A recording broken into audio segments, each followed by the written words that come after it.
very well against this Pirates team. You have to hit your spots against this Pirates team. They are very offensive, but they have holes, and the pitcher that can throw darts and take advantage of those holes, he can do quite well. He also has a mixture of speed, and he has a good sinker. All good things in dealing with an offensive team that's hot.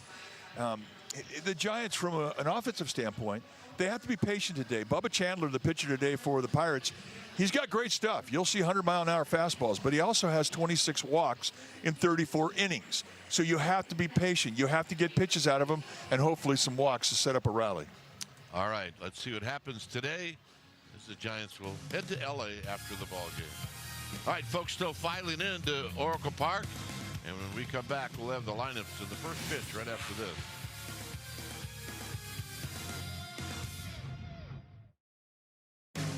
This telecast is brought to you by Toyota, class-leading MPG and more hybrid models than any other brand.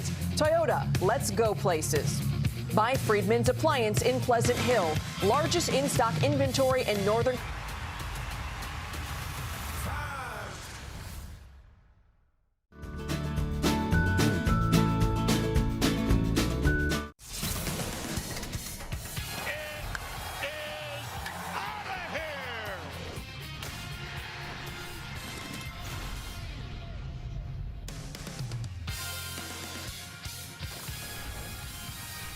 Sunday afternoon baseball. It's Mother's Day here at Oracle Park and all over the world. Today it's the final game of the series between the Giants and the Pirates, and it's right here on NBC Sports Bay Area. Game time weather is brought to you by the Santa Cruz Beach Boardwalk, and we're starting to see a lot of sunshine here this afternoon. It's 61 degrees and the winds are light. Take a look at those winds that are here at the ballpark today, and most of it is cutting across the field. It kind of closes up right field, so we'll see most of the carry to center and left.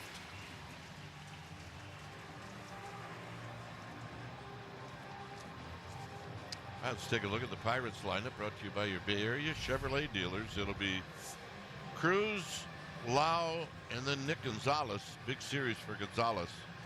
Ryan O'Hearn will be the cleanup hitter. Then it's Ozuna, Spencer Horwitz, and Connor Griffin.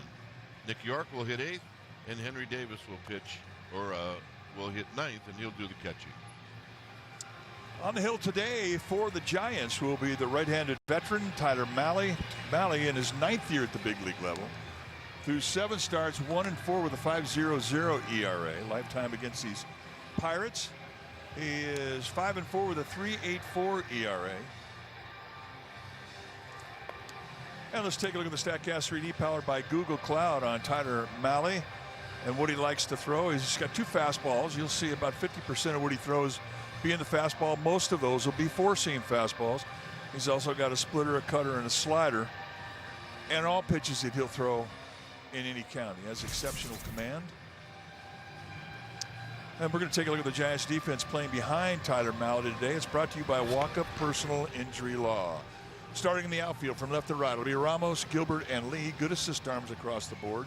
The best arm in left field. Adames and Chapman, they'll be on the left side of the infield. Arise and Schmidt will be on the right side. Jesus Rodriguez, he'll be in the squad, putting down the signs. Giants 2-3 on this homestand, so a win would make it a 500 homestand before they hit the road. Pirates come in 5 games back of the Chicago Cubs in the National League Central. So as you can see, it's Mother's Day, a lot of pink. Jesus Rodriguez has got the spirit. And standing in is O'Neill Cruz.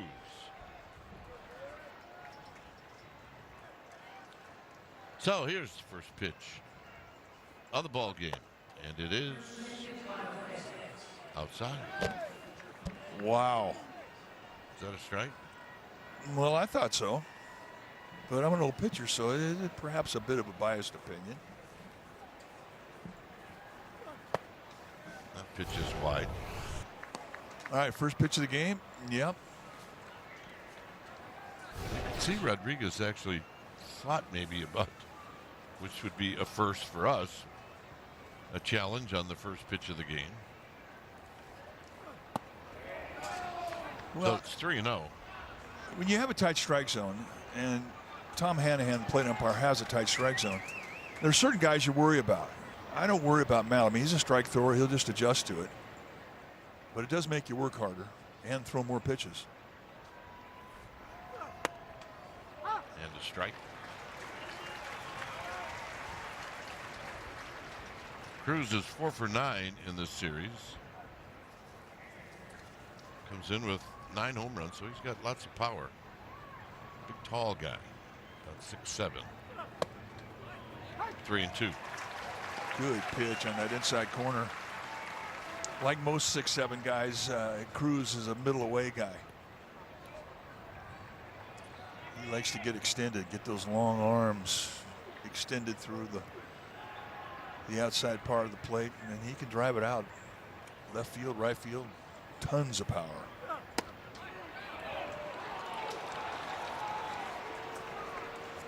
So, do we have a challenge? Pitch called the ball. The pitcher's Mally's going to challenge it. This is going to be close. I don't know. ABS powered by T-Mobile. Call's confirmed. San Francisco loses their challenge. They have Look at one that. remaining.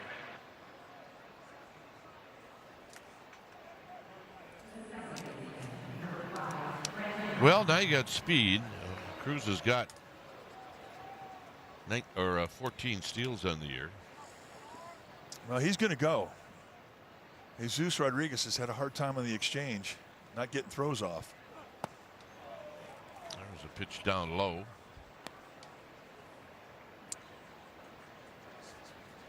Rodriguez, I mean, he's got good pop times. His release times are 1.9 seconds. That's good. But he has not been clean with the exchange. Glove hand to bare hand. Foul back on a high fastball. The one thing that is in the favor of Rodriguez is that Mally's extremely quick out of the stretch. That last unload time, 1.12 seconds. That's very fast. One of the best pitcher on the Giants staff at giving his catcher a chance to throw runners out.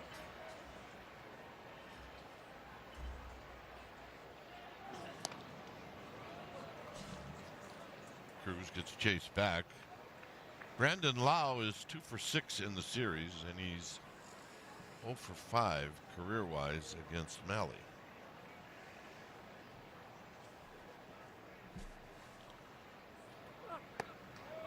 And a bit outside, 2-1.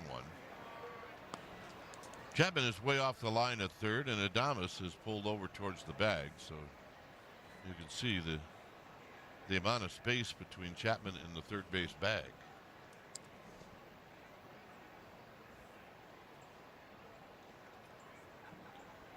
Runner goes, swing and a miss, throw down, goes into center field. So it'll be a stolen base and an error on the throw. Well, an errant throw, and it really just caused by trying to be too quick. And Willie Adames never had a chance, and with the shift put on, Luis Ariz, he had no chance to get back and then put himself in position to back the throw up.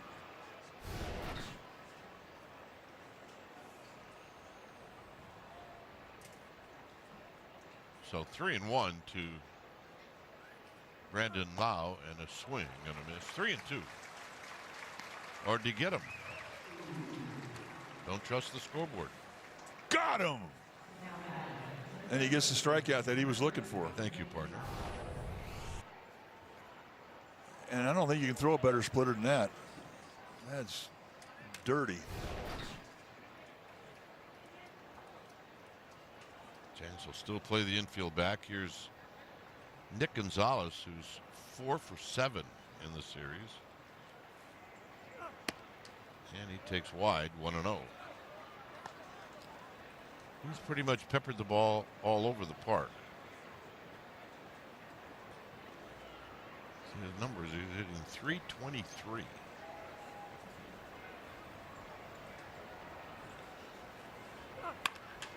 And a base hit. That's what he's done. He's gone the other way, and it's 1-0. Well, he's their bat to ball guy, and you know, when you really open up one side of the field as dramatically as they did for a guy with the bat control that Gonzalez has shown in this series, I mean, you're creating opportunity for him, and that's a layup for him. You can see where Arise is at second base.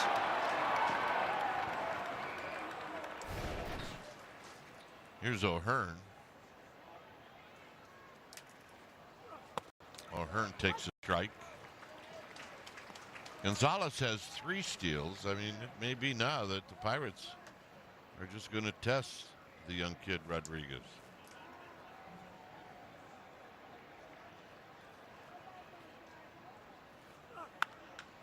Hit out to right in the park to Jung-Ho Lee.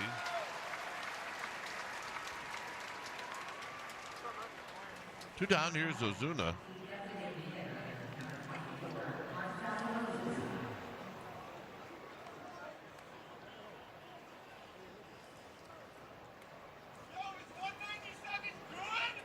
Ozuna 3 for 9 in the series, and one of those 3 hits left the park.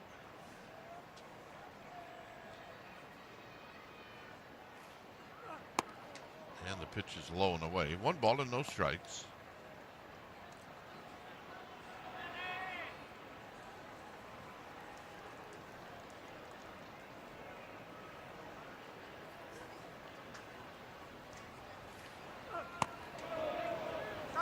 No swing. 2-0. The Pirates come up with a rally and a run really for free. Yeah. Walk, stolen base, error, gift. There's a strike. And that's when you're struggling offensively. I mean, these are things that really add up and work against you. You don't quite have the offense right now to overcome those type of mistakes.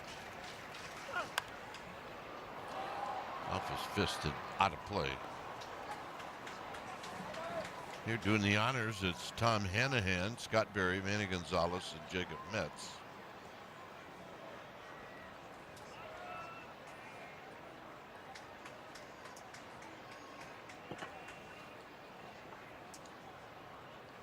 The 2-2. And it's tapped to Chapman in foul territory. Hey, Spanish audio is available on the SAP channel.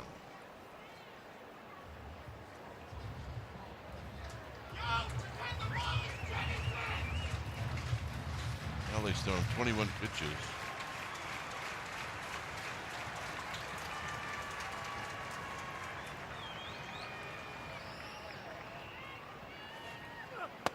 Got him. And that'll end the inning. A run on a hit and an error. Giants are coming up. This copyrighted telecast is presented by the authority of the San Francisco Giants and may not be reproduced or retransmitted in any form, and the accounts and descriptions of this game may not be disseminated without the express written consent of the San Francisco Giants Baseball Club, LLC. All right, back here at Oracle Park, the Pirates jump out in front.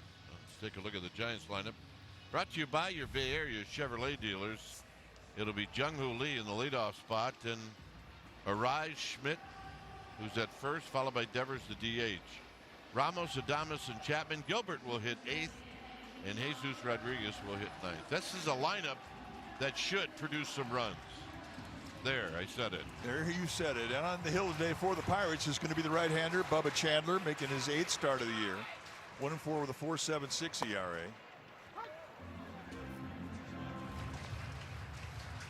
Chandler, 6'3", 206-pounder. He's 23 years old.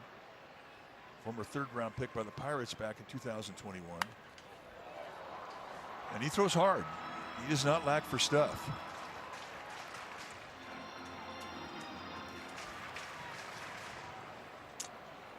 Jung-Ho in this series, 3 hits and 9 at bats. And he fouls another one out of play. He'll go with the pink bat. A few of the Giants hitters will do that, as will the Pirates. Would you change bats and go with the pink bat? I'm not sure I would, to be honest with you. And changing bats is a big deal. Guys are superstitious about their bats. But hey, it's Mom. Come on. I want to know is if tomorrow you want to use the pink bat, could you? Well, if you get 4 hits today, yeah, I would.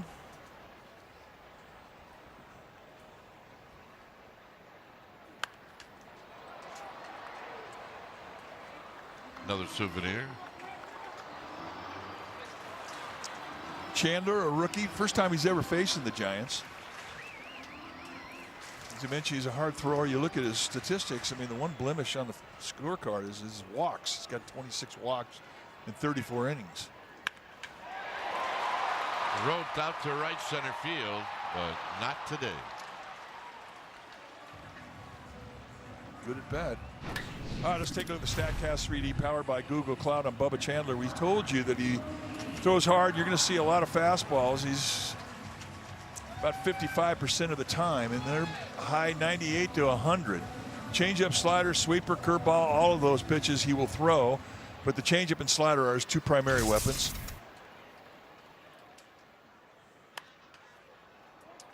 Arise fouls it out of play, hitting .312. He's got a couple of hits and 8 at bats in this 3-game series. Pops this one up, which is playable. Gonzalez at third will make the catch, 2 outs. Let's take a look at the Pirates defensively. It's a defense brought to you by Walkup Personal Injury Law, starting on their outfield from left to right. It'll be York, Cruz, and O'Hearn, the best arm by far in center field. Griffin, Gonzalez on the left side of the infield. Lau and Horwitz on the right side. Henry Davis, he'll be in the squad, putting down the signs. Here's Schmidt. Schmidt had a day off yesterday. He did play on Friday night, and he went 1 for 4.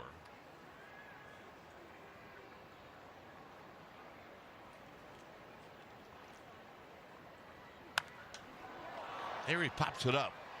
More work on the infield. Horwitz comes down and makes the catch. Not a problem. Shutdown inning for Chandler. The fight against breast cancer. Visit MLBtogether.com/Mother's Day to learn more.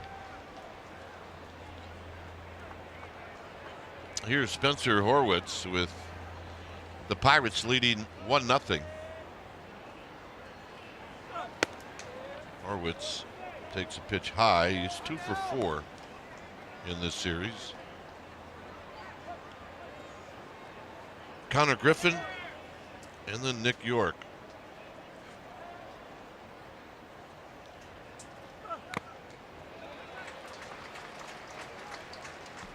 That's fouled at home plate to even the count.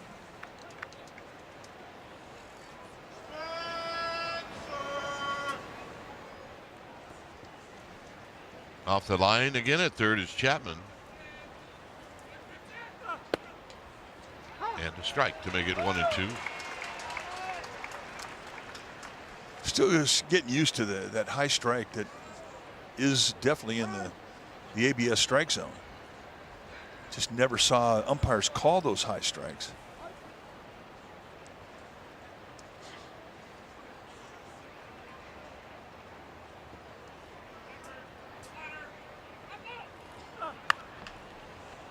Down the left field line, that'll sail into the seats.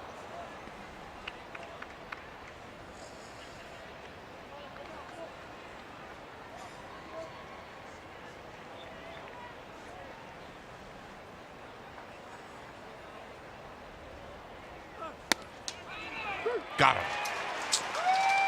Cut the inside corner at the knees.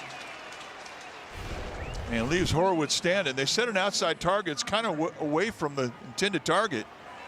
Gives you an idea of an umpire who has a strike zone that isn't affected by where a catcher catches the ball. And certainly you can say that about Tom Hanahan.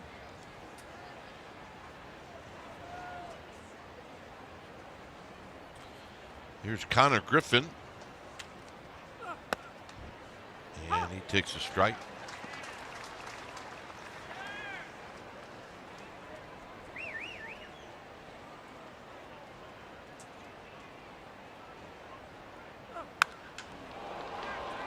Ropes this one into center field. Gilbert's going to look up And it is gone. So Connor Griffin with his third home run of the year, and it's 2-0.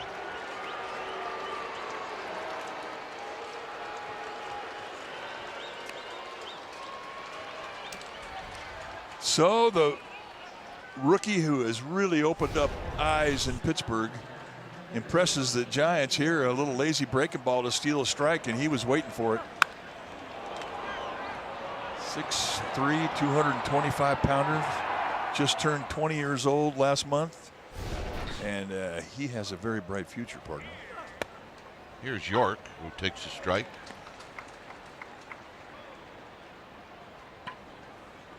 Bright indeed.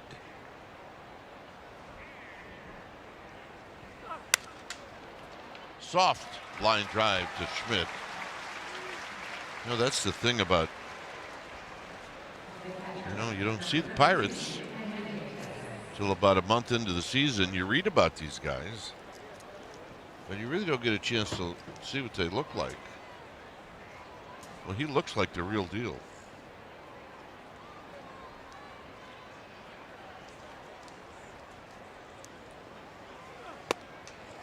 Swing and a miss by Henry Davis.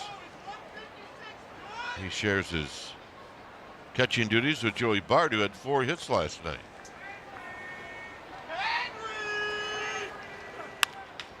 And the ground is short, and right there is Adames, and that'll do it. So the home run is the only damage. Giants now coming up.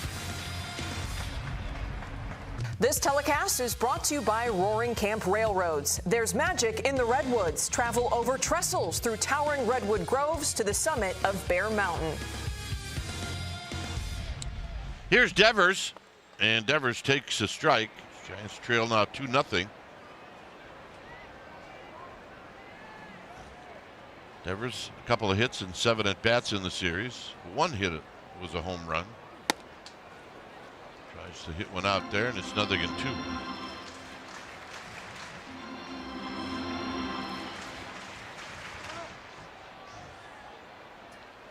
Ramos and then Adames.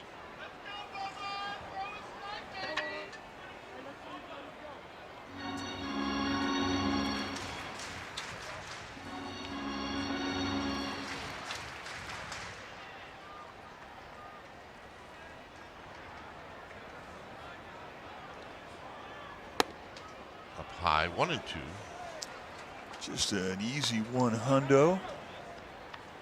As you mentioned, Chandler, a rookie last year in the minor leagues. He was the #2 pitching prospect in all of the minor leagues, not just the Pirates. Well, that's pretty significant. Well, I mean, you get ranked that high. I mean, you know one thing about a pitcher, he's got a big arm, and Chandler has that type of arm. Out of play.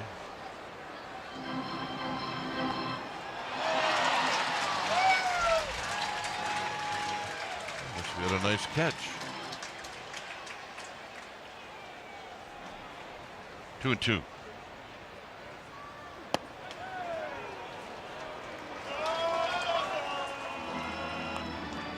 I thought for a second that Chandler challenged that. And I think the umpires missed it.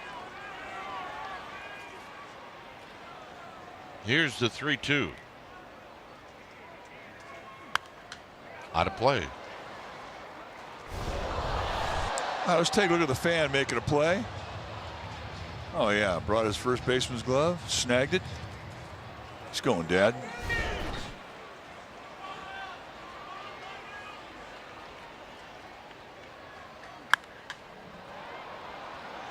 Playable for Gonzalez. So 3 straight pop-ups.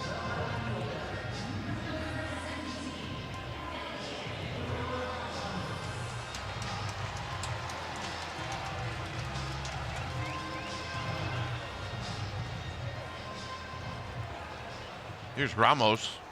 Ramos hitting .270, 4 for 7 against the Pirates. Ramos had one of those swings where I'm going up there and I'm going to hack at the first pitch no matter where it is.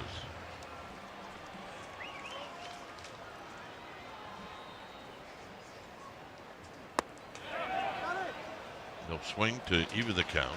Ooh, that was close. When a guy swings at a breaking ball early in the count against a guy he doesn't know anything about, and he misses a pitch by 2-3 feet like Ramos did, he's not picking up the spin. So if you're a catcher, and Henry Davis, a veteran catcher, I mean, he sees that. I mean, he's just going to keep calling that pitch. Because if a guy's not seeing the spin, he's disadvantaged on you.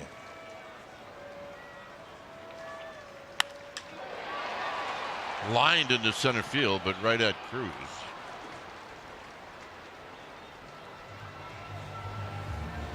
And here's Adames.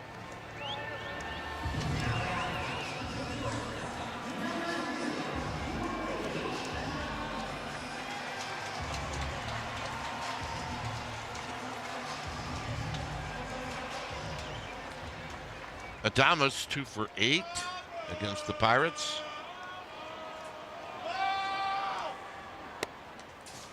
And he takes high and wide.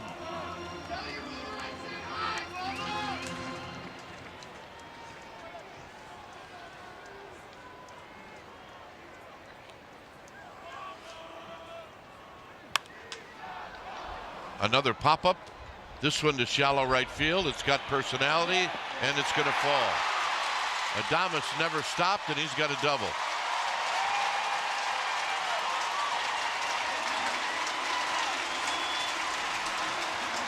Well, you cover Triple's alley, and that can happen. Well, you're right. I mean, you're playing well over into right center, so it's going to be a real long run for the right fielder. I mean, that's just the pure Texas leaguer, and a nice play there by O'Hearn to come up with it quickly and get off a throw, but with the hustle and anticipation of Willie Adames, really made it an easy double, but good effort and a break. Chapman looks at a strike. 1 for 4 yesterday, 1 for 7 in the series.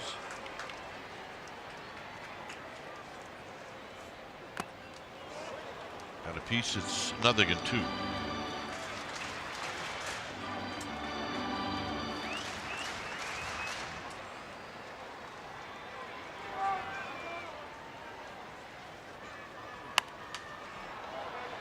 Out of play on this pop-up. See Adames, and that's right in front of him, so he knew it was going to be trouble.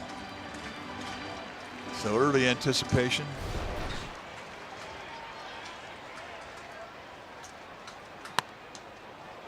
Got him.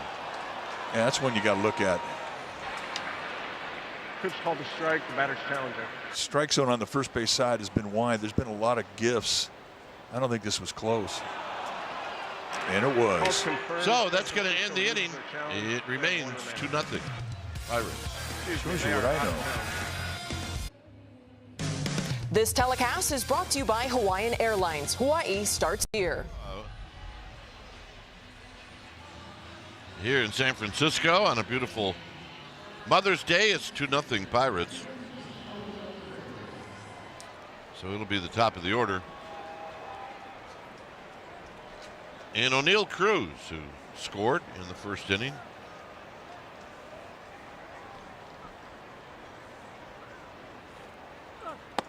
Cruz on a walk. A stolen base, throwing into center field. He went to third. And he scored on a base hit by Nick Gonzalez.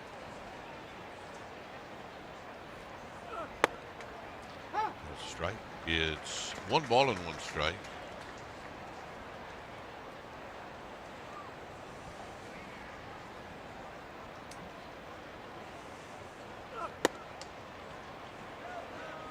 Tell you one thing about Malley. I mean, when he misses out of the strike zone, he's not missing by a bunch.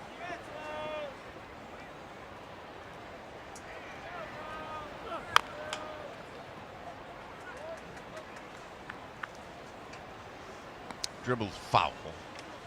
Guys like Malley are real easy to catch because pretty much where you put the target up, I mean, they're going to be between your knees.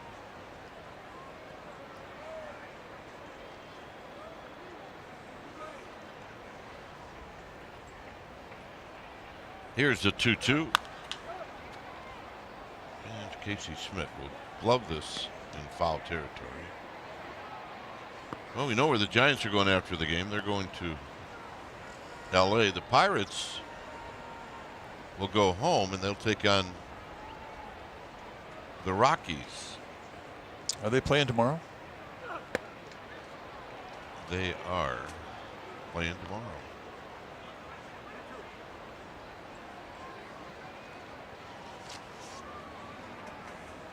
They are not playing tomorrow.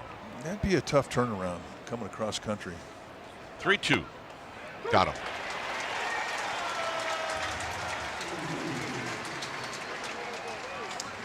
Well, the KMBR and Giants Community Fund auction ends today. Bid now to win exclusive Giants experiences, including delivering a game ball, throwing a first pitch, or watching a few innings with Sergio Romo. Go to sfgiants.com/GCF. All proceeds support junior Giants. Here's Lau. Brandon Lau struck out in the first. The Pirates will have that day off on Monday, then the Rockies for 3, and then the Phillies will head into Pittsburgh. So it'll be the Battle of Pennsylvania.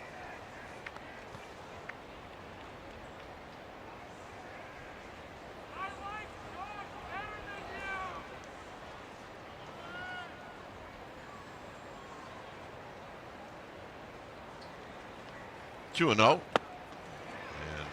Lau goes around.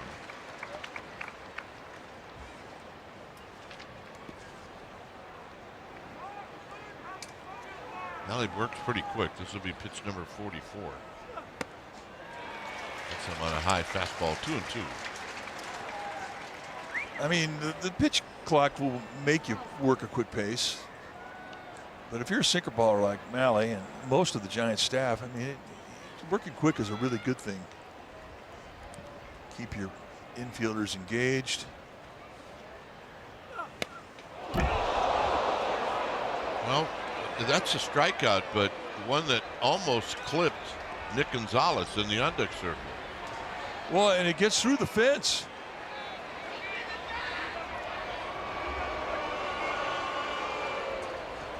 Now what Lowe should do is go back and give him one of his bats. But boy, Yeah, wait till he's calmed down after striking out. gives you an idea how light a grip that the big leaguers will put on a bat. That just, he had no chance hanging on to that one. Here's Gonzalez. Gonzalez an RBI single. He's got his average now up to 328. He's had a good series. Not a home run guy, but he put the ball in play guy. Right out of Luis Arraez's playbook.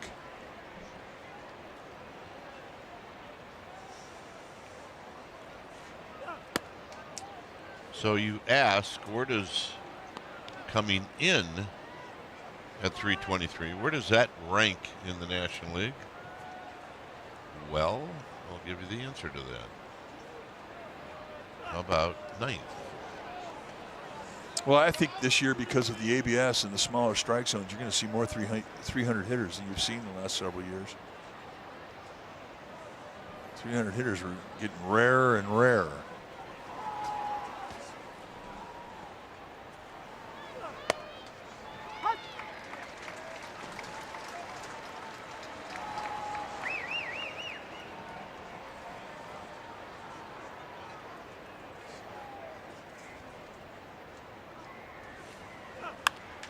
Hit out to right. And that'll end the inning. 2 strikeouts and a fly ball to right. Giants are coming up. It's Talk Podcast, presented by Mancini Sleep World, covering all the Giants news. Listen to the pod or watch it on YouTube. Giants Talk only on NBC Sports. 2-0. Pirates. Here's Drew Gilbert. Gilbert pops it up and it's out of play.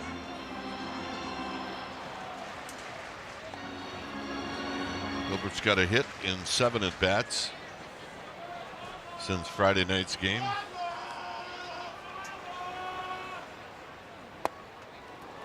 It's 0-2. Good changeup. Boy, I mean, it's just a complete sell job. Identical arm action to the fastball.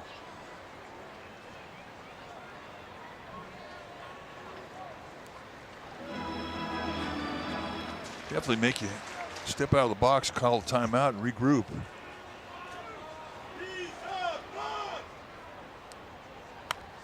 Ball back.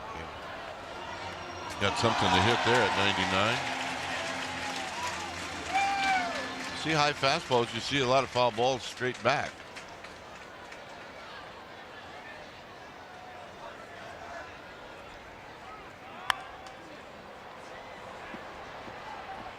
And then you eventually are going to see that changeup again. Well, that's a perfect pitch. That's a pretty good fight him off there by Drew Gilbert to stay alive.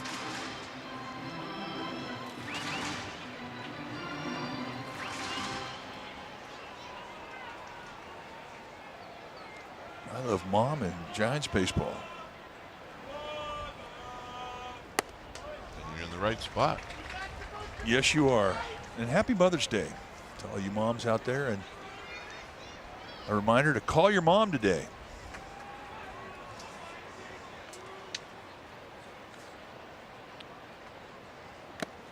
Swing and a foul held on by Davis.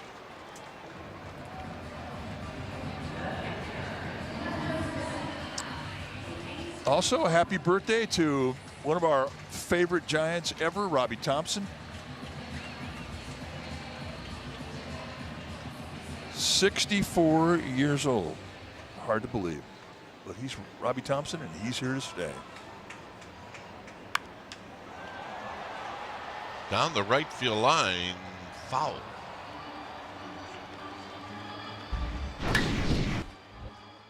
Hi, I'm Robbie Thompson, second baseman for the San Francisco Giants. Believe me, I'm here to stay. Well, he stuck around. You know how that story goes, Mike? Yes, I do. He didn't know what to say. So Jeff Kuiper said, well, just say, I'm here to stay. High fly ball to right, more of a pop-up. 2 outs. Well, he wasn't wrong, was he? No, he was a good Giant and a great teammate. And one of the smartest players I played with. Back home in Florida, doing well.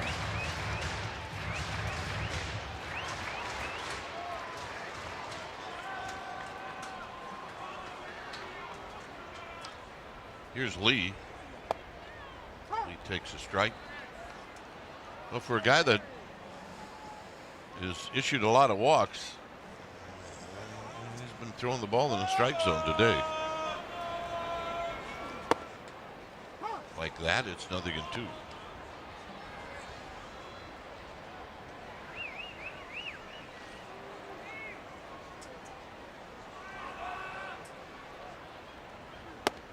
It's 1-2.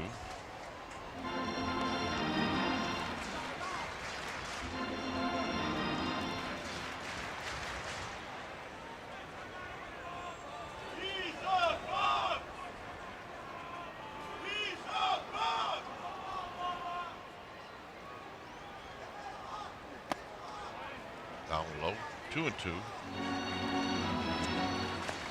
Chandler's only had to get in the stretch to one hitter, and that hitter he struck out. So he's had a pretty easy time of this first time through the lineup. One hit allowed, and that was a Texas leaguer. Just hasn't been but one at bat that had loud contact, and that was Jung-Hoo Lee to start the game off. He had a rocket into right center field, but the Pirates covered it with a big shift over into right center. This is down the line. Fair foul. It's a fair ball, and Lee is on the move. So there's a 2-out double. Another out at bat for Jung-Hoo Lee, and he does it in a 2-strike count.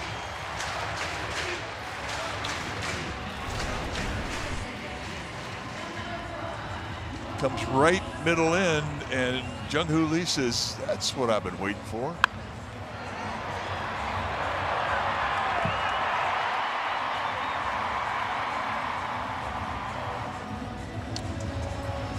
Completely away from the defense. Here's a rise, and he takes a strike.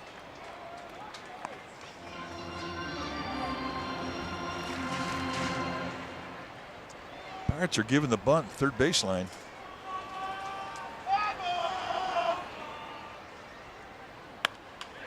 Jam shot, base hit. Here comes Lee. Here's the throw home, not in time. Or you could just hit away and knock in a run and get this crowd excited.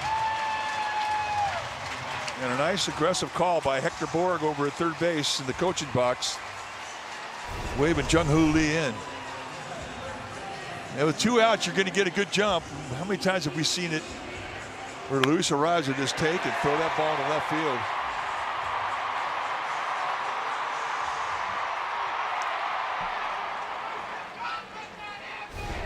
Here's Schmidt. Schmidt hits a towering pop-up that has some personality, and it'll be York to put it away to end the inning. Giants cut it in half. Welcome back to the broadcast booth, presented by Lazy Boy. I'm Dwayne Kuiper. Next to me is Mike Krukow. Would you have liked to have pitched with the ABS system? Oh, yeah. I mean, but I probably would have blown through it in the first inning. I mean, but pitchers think everything they throw that's even remotely close to a corner is a strike. So, but I mean, it could be a distraction, right? I don't like things that can take momentum away. When you make a pitch, you think, okay, boom, then they review it. Now you don't get it. I think that would be tough to overcome. I wouldn't like the ABS because of that. This is Ryan O'Hearn. There has been really very little at the base of the strike zone today with Hanahan, the plate umpire. And not many wide strikes called on the third base side of the strike zone. If you've gotten any help at all, it's been some width on the first base side of the strike zone. But for me, the verdict's still out on the ABS. Sweet. Ain't gonna miss. You know, I was intrigued by it when they first presented the idea, and I talked to a lot of guys that had dealt with in the minor leagues, and they liked it. So I thought, okay, well, maybe. But now that we've had a couple months with it, I'm still not 100% behind it.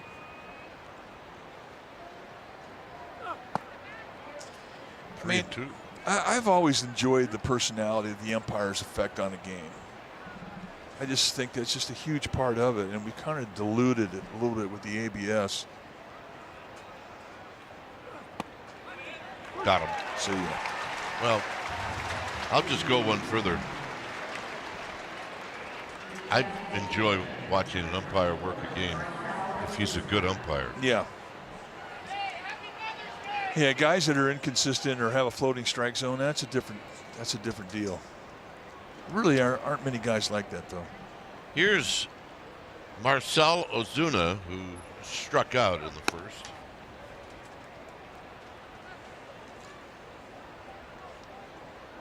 Giants cut into it with a run in the bottom of the third on the RBI single by Luis Arraez.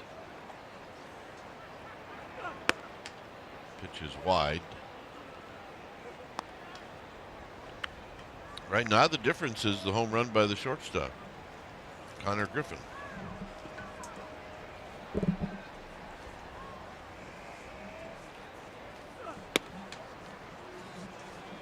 Three and 0. And Ozuna will definitely swing 3-0. I mean, he's got the green light. It's like a guy with great speed has the green light to steal bases.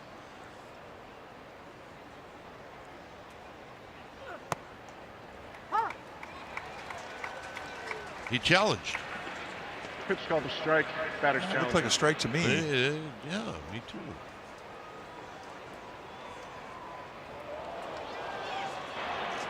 Pitch the ball. I'm like Pittsburgh 0 for 3 defense today. has 2 remaining.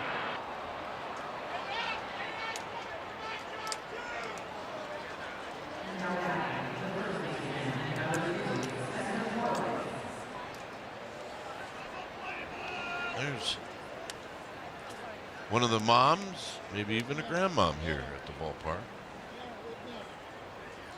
Here's Horwitz. Horwitz takes a strike.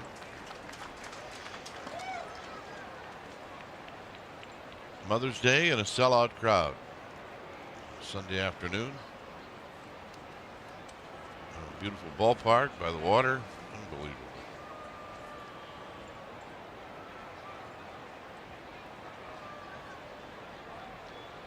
Chapman off the line at third.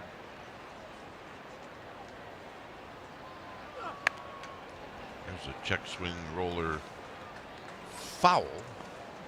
Giants on the left side of the infield, really big time play to pull with Bat Chapman way off the line, but I mean he was still playing in anticipation of a possible bunt.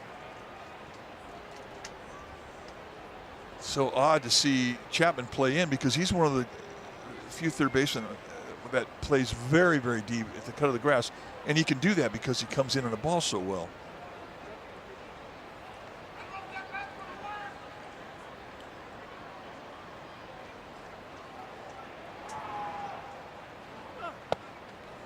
Never forget when Evan Longoria was here, and he was a great third baseman.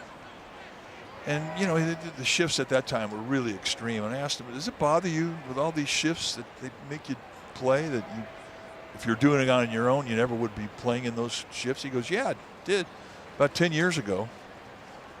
Meaning it's been around a long time, and he kind of got used to it.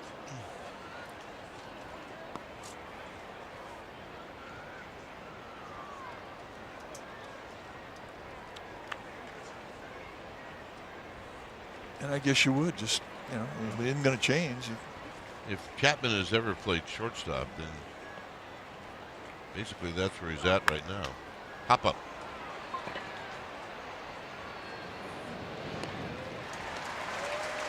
Two outs. That's one where if you got a speedy runner at first and a slower runner that hit it, then you let that one fall.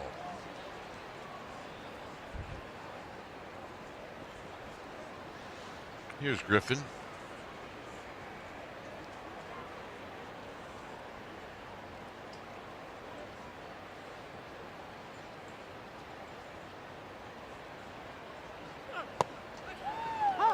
Inside corner. Remember the last at bat that Griffin had, he got a hanging slider kind of the outer half of the plate, and he hit it over the wall.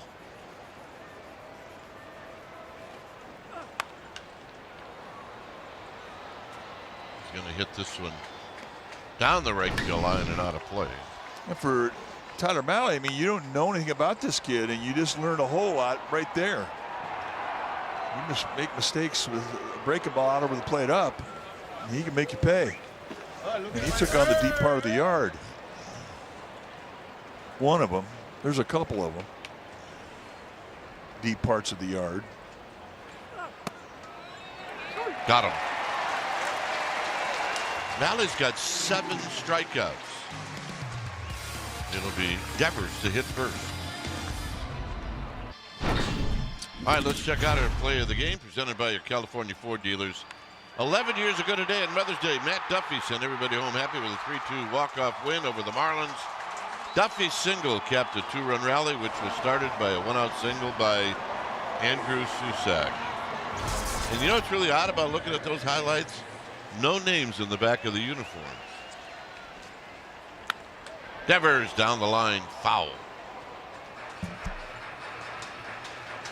Which, that's the way it was for almost, what, 22, 23 years here at the ballpark? Yeah, I mean, I liked it both ways.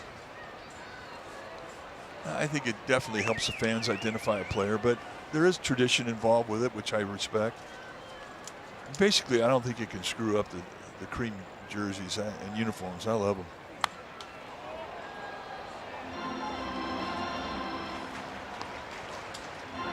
Never forget when Pat Gallagher called me. He goes, "Take a look at this new ballpark. This is going to be the new uni." I go, "Well, why would you mess with this? I love this uni."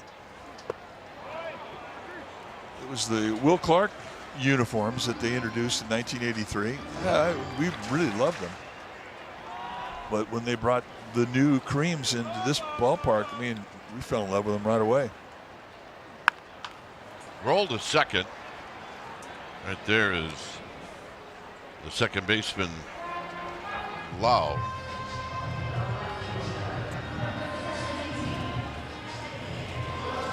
Here's Ramos. Ramos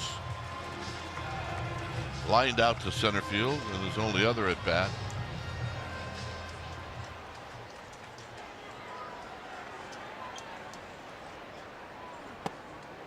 In tight.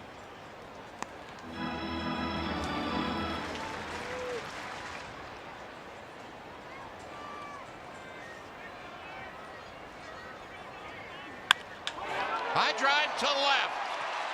York bag out of here.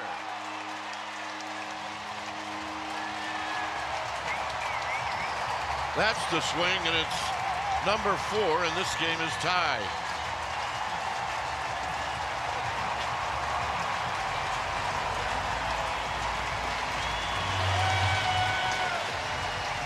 That felt good. Now he got a little bit of height on a breaking ball that just sort of lingered out over the plate, and he made it disappear.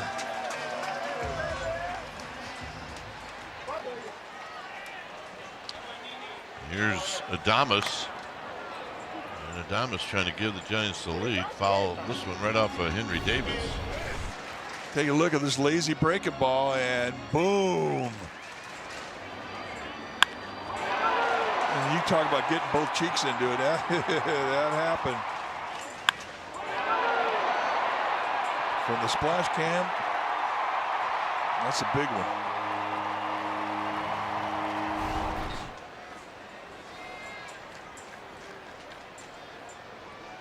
Oh, 0-1 to Adames. Adames, another little pop-up to right. And this one, however, is going to be caught. See, we think the splash cam is just for balls hit in the water. Not true. Gives you a great shot of those balls headed into the left field bleachers. Yeah, I can't think of one bad thing about the splash cam. This ballpark created the splash cam. Yeah, we always chuckle when the networks will come into town to do a game and they won't use it. So what are you doing? Yep, there's our guy.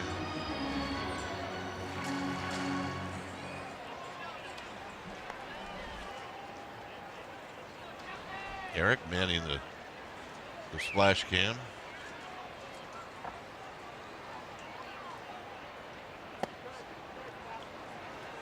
You got to be somebody to run that camera.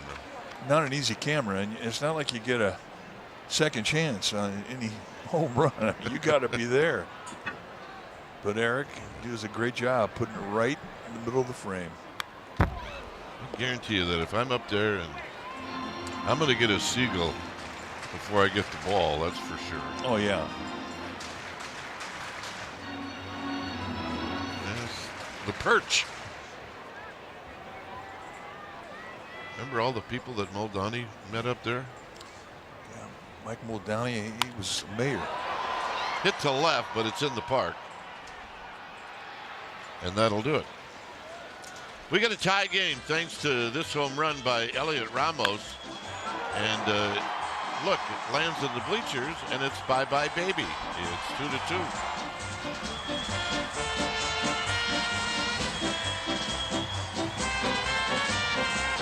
15 or more, receive a 20% discount on tickets plus special perks. Go to sfgiants.com/groups. I like special perks.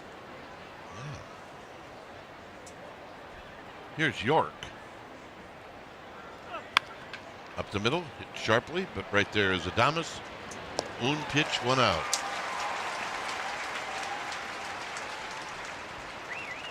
And here's Henry Davis.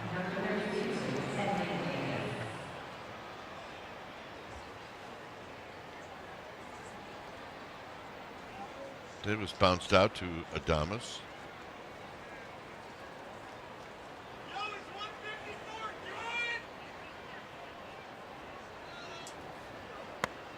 And a strike.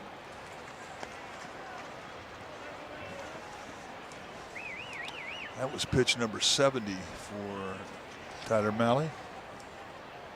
He's about where he needs to be. You want to be 75 or less at the end of the 5th inning. Line to left, and guess who's there? The man of the hour. True baseball fans, well, they need Wi-Fi that's so reliable it never gets caught looking. Xfinity Internet keeps you in the game at one price for 5 years and allows you to get online in minutes with same-day Wi-Fi. Xfinity, imagine that. O'Neill Cruz had a pink bat his first 2 at-bats. Now he's put it away. Yep. By the way, we didn't mention it. Ryan Walker and Gregory Santos were optioned to AAA before the game. Actually, I think the Giants did it after the game last night. Sam Hentges and Dylan Smith are now on the roster, both pitching out of the bullpen. So there you go.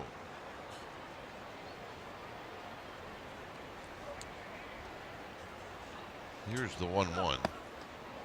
And I would suspect, Mike, that speaking of one of those guys, Ryan Walker, when he gets things straightened out, he would be back. He'd be back in a hurry, but he has to work on his release point, and also give him an opportunity to go down there and work on another grip on his fastball and mess around with a changeup. High and foul and out of play. I mean, you went through it, right? You got sent down. Yeah, and I thought I was throwing great, and I wasn't.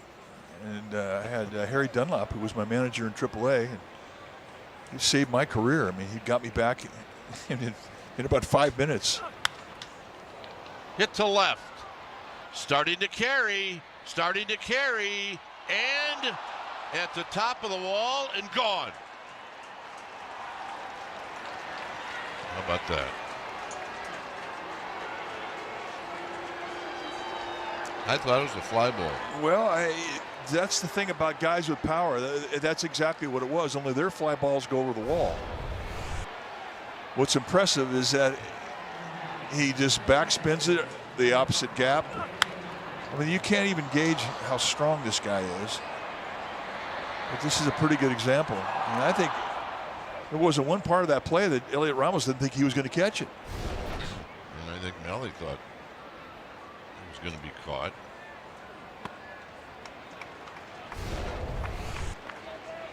Ramos going back, measuring the wall, getting up to it. Runs out of room. Slowly hit, and this will kick foul.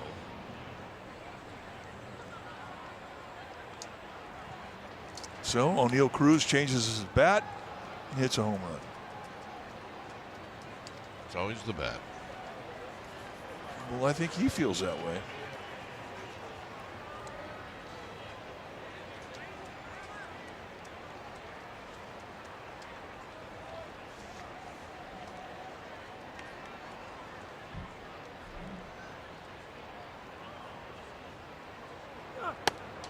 Pitch is wide, 1-2.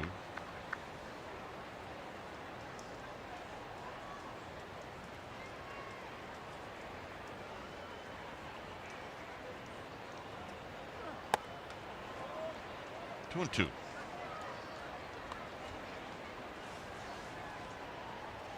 We talked about the wind before the game. It gives you a little push from center field across to left. That's pretty much the normal wind, but I do believe the wind helped that fly ball out a little bit.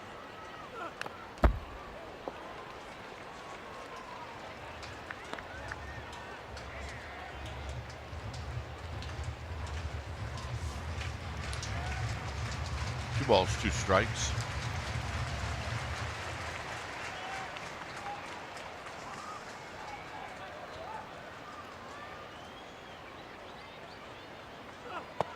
Got him. Solo home run. It's 3-2 Pirates.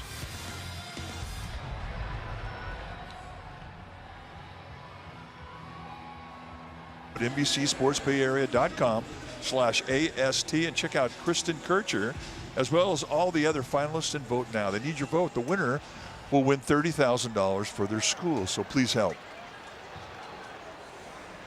Here's Gilbert.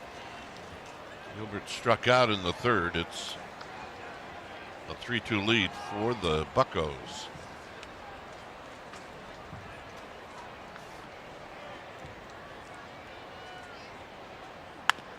On the ground, but Horwitz is there.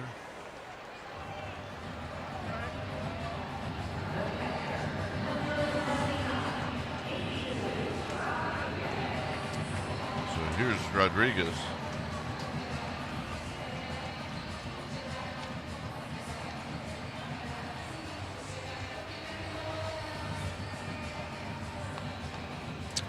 Rodriguez did a pop-up to right field in the third inning.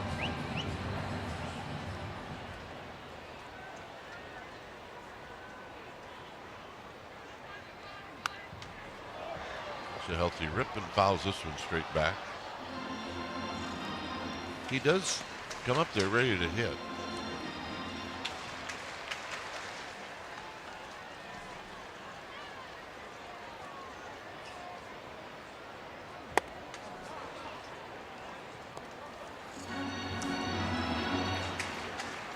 Talk about the unusual front foot of Jesus Rodriguez. I mean, I encourage you to try this at home.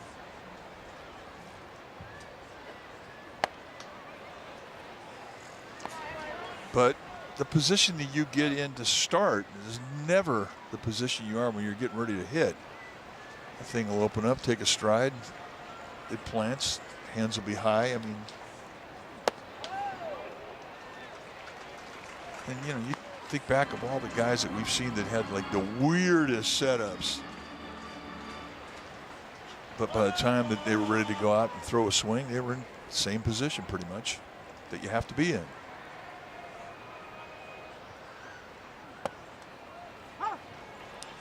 And it's a little bit like Devers' stance on the other side. His hands are a lot different.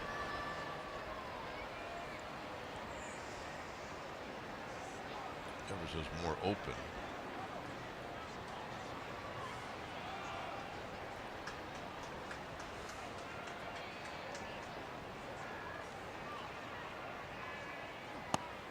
Got him.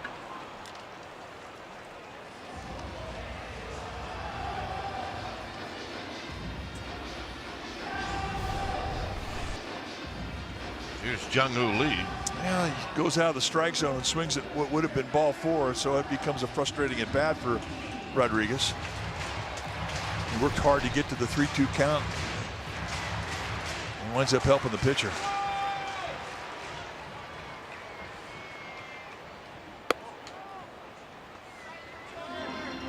Guy who's had the best at bats against Chandler today is in the batter's box right now.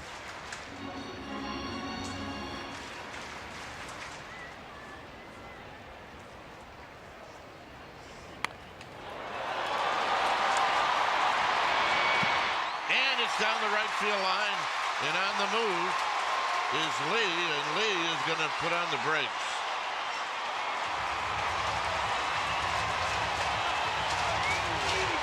Kind of an awkward throw by Chandler. Well, it was a pretty athletic attempt from Chandler's perspective. Tries to slide into it, but it looked like he was trying to get up, and his right foot may have caught a spike, and he had a little hop there that caused him to be off balance.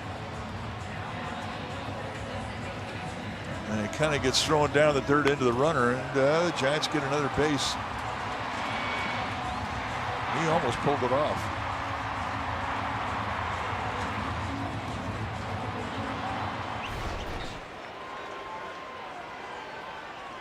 I'm thinking, watching Lee, that he was going to go to third, but I think he missed the bag. So he put on the brakes. It's a hit.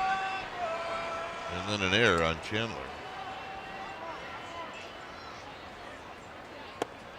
There's a strike to even the count. Pretty good arm and right. Pretty good arm and left, but you've got one of the biggest cannons in all of baseball in center. The advantage that the Giants will get with Jung-Hoo Lee at second, who has good speed, is he is going to get a good jump with 2 outs.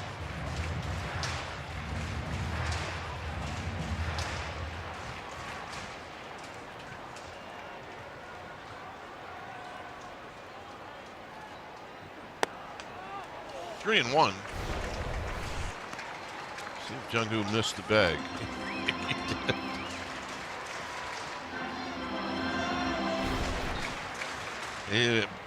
He's in scoring position. He's in scoring position. Amen.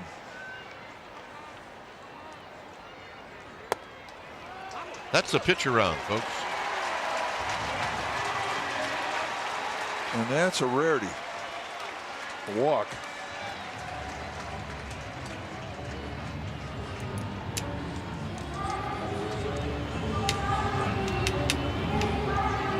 Now a message from Lazy Boy. After a full day of everything, a Lazy Boy recliner takes you from zero to lazy. Surrounding you with comfort made for you. Come try for yourself at a Lazy Boy store. Save 30% on everything. Lazy Boy, long live the lazy. Schmidt is popped out twice. He's had good swings, but he hasn't been able to square it up. Yeah, he's just missed 2, and that's how he's feeling.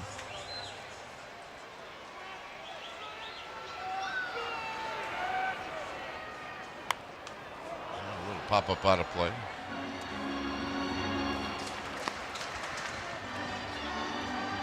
Simple philosophy. Get in that batter's box, see ball, hit ball, run like crazy.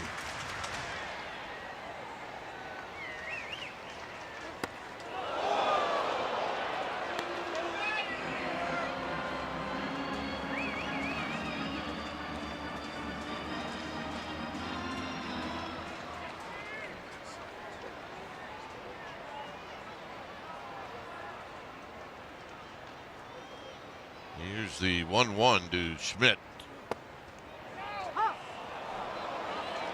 Oh, you can't. They've already used the ABS. You can't challenge. Thank goodness it's not a rule like the NBA. If you call a timeout when you don't have it, You get punished. he's going. Oh, you got to challenge that one. Well, I think it was a strike too. And another pop-up.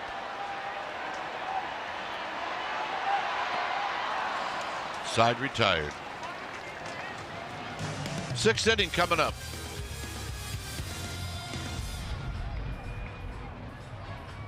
Gigante's chain hat giveaway on Saturday, May 23rd. And it's presented by Benjamin Moore, the first 15,000 fans. They're going to get that snapback Gigante's hat. So check it out. Go to sfgiants.com/fiesta. We have a ball out in Triples Alley. How the heck did that get there?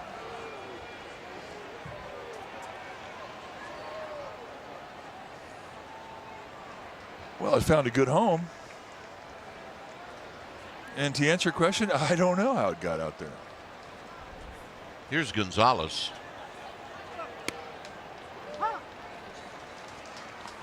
Gonzalez, an RBI single and a fly ball to right.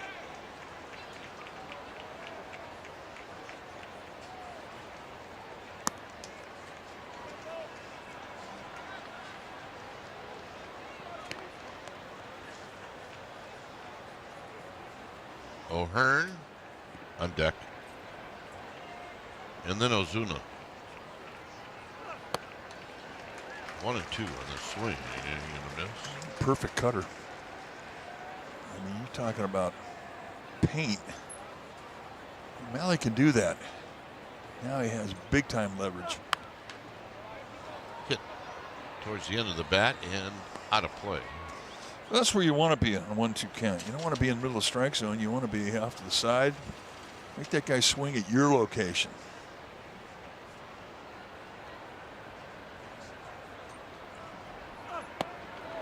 Down low. Good teaser.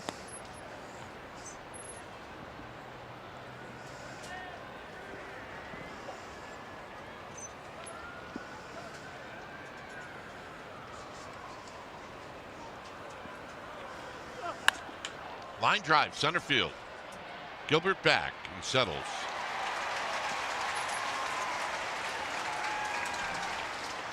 Well, with over 100 new articles posted every week, the go-to source for all your favorite teams is still NBCSportsBayArea.com. Here's O'Hearn. We are in inning number 6 on Mother's Day.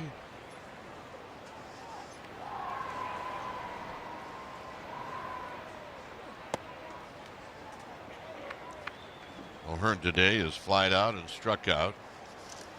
Tyler Mahle's got 8 strikeouts. He's walked 2, and one of those walks scored, and that was the first hitter of the game, as this is hit out of play.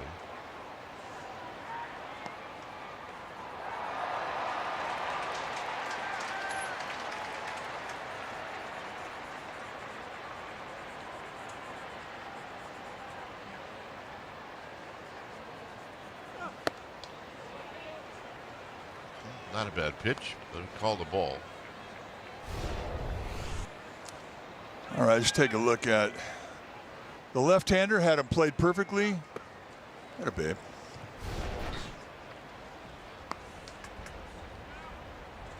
Three and one.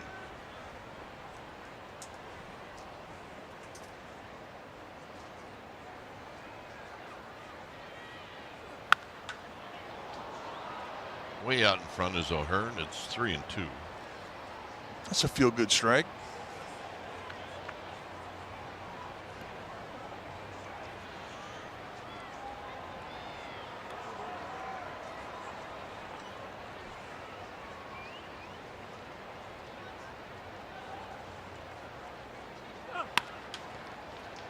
And a base hit right past Chapman and Adames.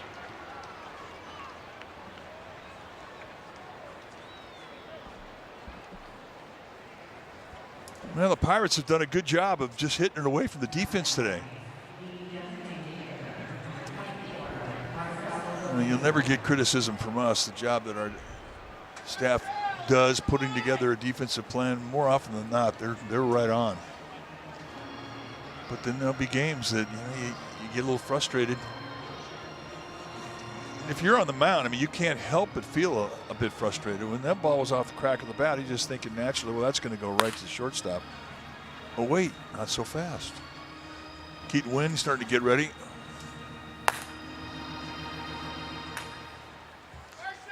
Pitch count at 94 has everything to do with the decision for Mahle to stay in the game for Tony Vitello.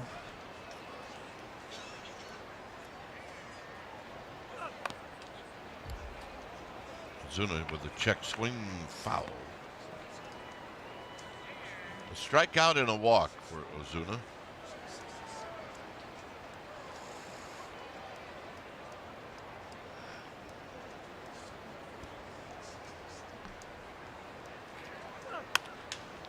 And a pop-up.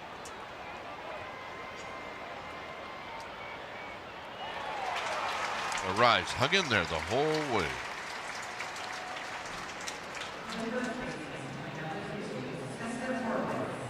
And here's Horwitz. Well, a lot going on here. We always talk about the wind, but it's the sun here that makes this a tough play. And look at him shield his eyes with his glove. Not a problem.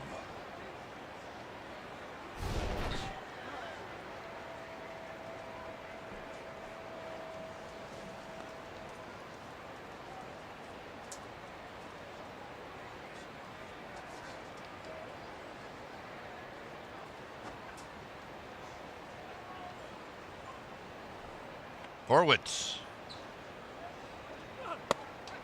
And it's just a bit inside. I think Malley wanted that one. You kind of get used to a little width on one side of the plate. When you don't get it, you feel like, hey, I thought you liked me. Towards the gap. And it's away from Gilbert. And on the move is O'Hearn. And O'Hearn is going to score.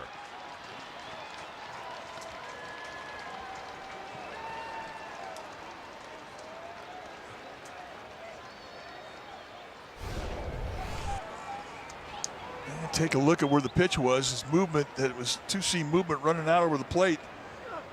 And a nice job for Horwitz to stay in on it and backspin at the opposite gap. That's going to be the last pitch that Malley throws.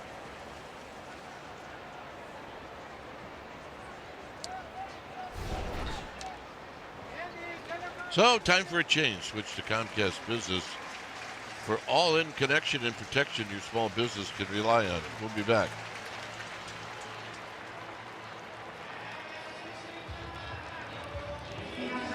For the Pirates, 2 runs, 5 hits for the Giants. So with Horwitz at second, it'll be Connor Griffin to face Keaton Wynn. Good numbers for Keaton Wynn, 17 appearances with a 2.76 ERA. Big fella, 6'4", 230. 28 years old, his second year at the big league level.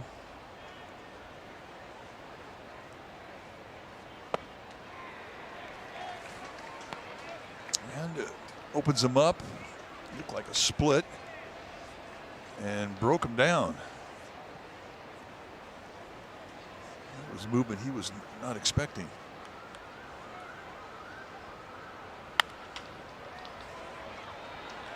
Rolls this one to Arise, who quickly goes to first to get the speedy Griffin. A run in, it's 4-2.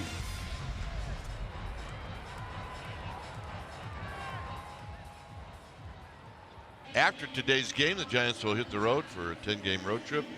4 in LA, 3 in Sacramento, and then 3 games in the desert. Time for a change. Switch to Comcast Business for all-in connection and protection your small business can rely on. It's Isaac Madsen facing Rafi Devers, and it's a challenge. Pitch called the ball. Catch the challenger.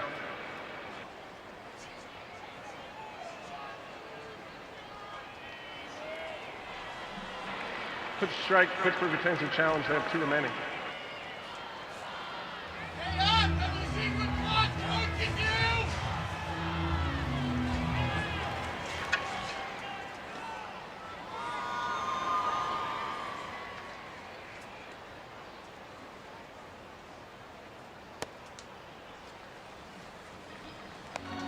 Devers has popped out and grounded out.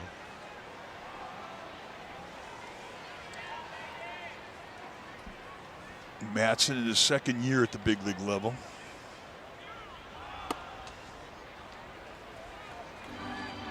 Just about everybody coming out of the Pirates bullpen has had a big fastball. Madsen no exception. It's mid to high 90s with velocity. And he throws a lot of fastballs. 80% of the time plus. Like that. I mean, he's got 3 other pitches, a slider, a curveball, and a changeup, but I mean, he's going to come at you.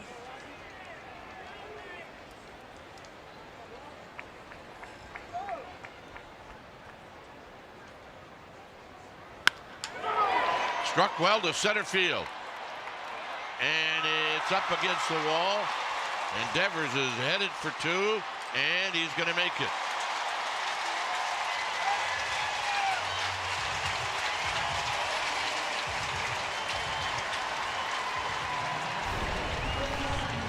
And down 2 runs. A leadoff double, and he turns around a belt-high fastball. That's right where Madsen wanted to throw it. That has been a problematic area for Devers during the slump, and he mentioned, he said he really felt good about finding his swing. A nice 2-strike at bat there. Here's Ramos.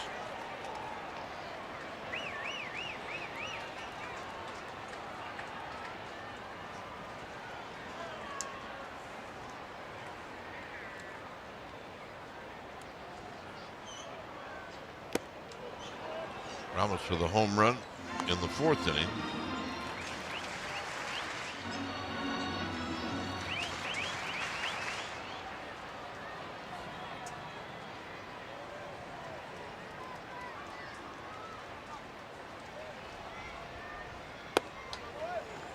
Matson's got reverse splits. I mean, you look at what he does against righties and lefties.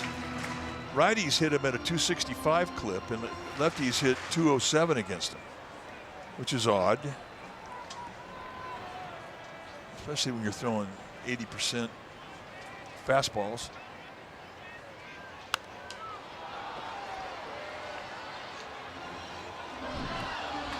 This was the home run in the 4th inning. Bubba Chandler didn't make a lot of mistakes, but that was a hanging breaking ball that he paid dearly for. Home run number 4 in the year for Ramos, and it was a big one. Out of play.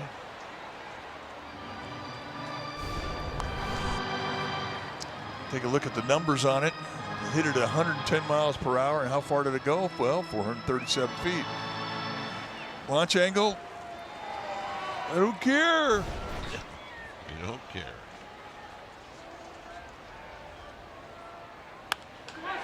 Down the line and a base hit. And here comes Devers. Ramos has got another hit, and it's a 1-run game.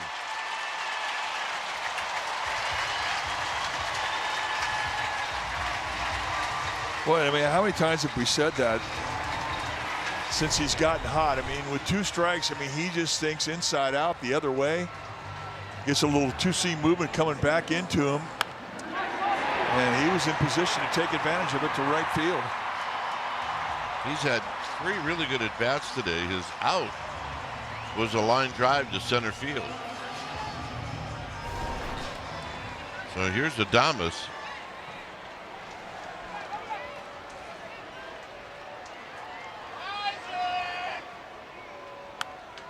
Adames ups this one back and out of play.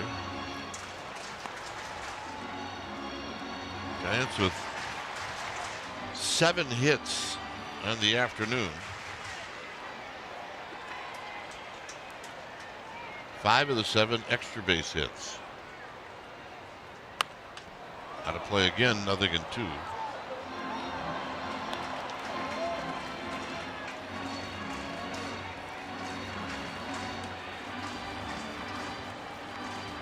Boy, just coming right at you with a fastball, and most of them are above the belt at the letters.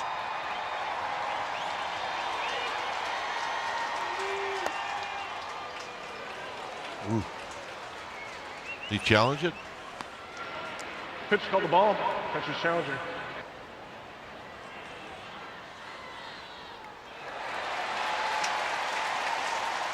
Come on, man. Pittsburgh leads their challenge. They have 1 remaining.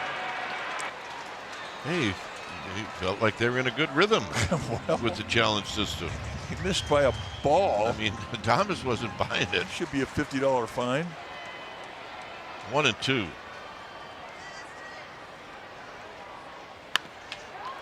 It's a ground ball to second. Here's a productive out. Well, at the very least, I mean, that's what he had to do, is get him over.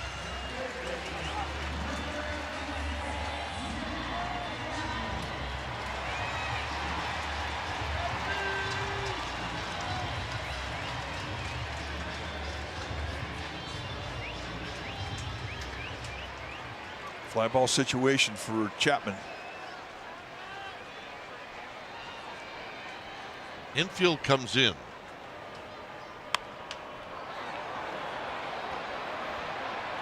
Horwitz over, and it's out of play.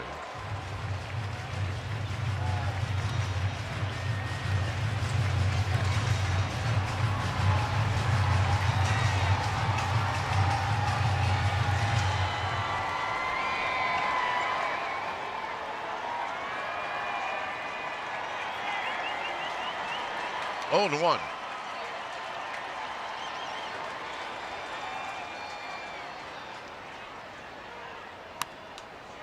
0-2.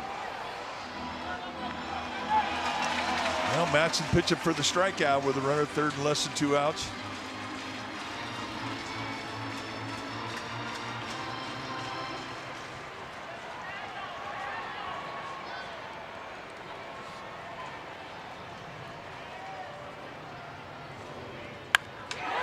Hit to left. York on the move. Up against the wall. It's a double. This game is tied.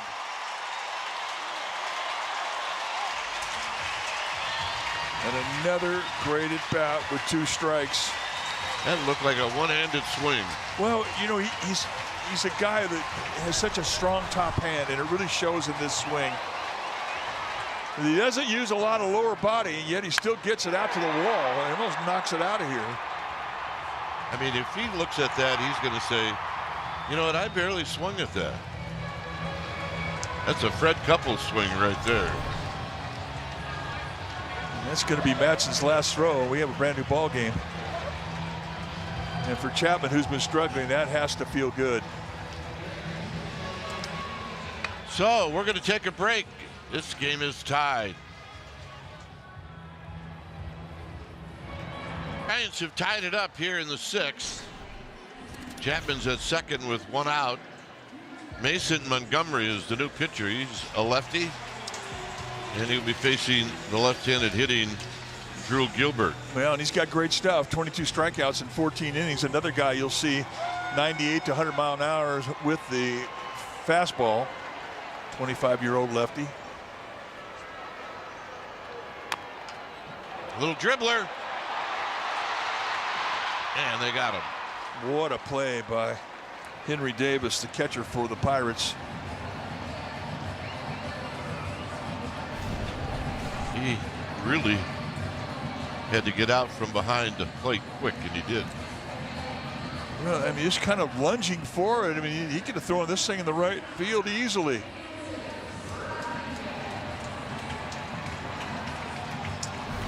Beautiful defense. Here's Rodriguez with Chapman now at third.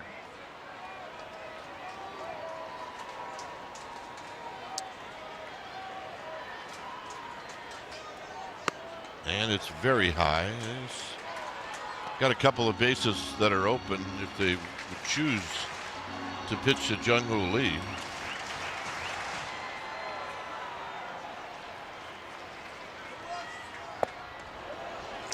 Good slider. You can see why he has a high strikeout count, 22 in 14 innings. Along with that high velocity fastball, he's got a slider, you saw a curveball and a changeup, and everything he has can make you swing and miss.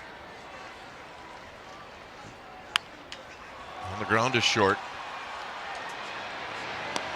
And that'll end the inning. Giants with 3 doubles in the inning. It's 4-4.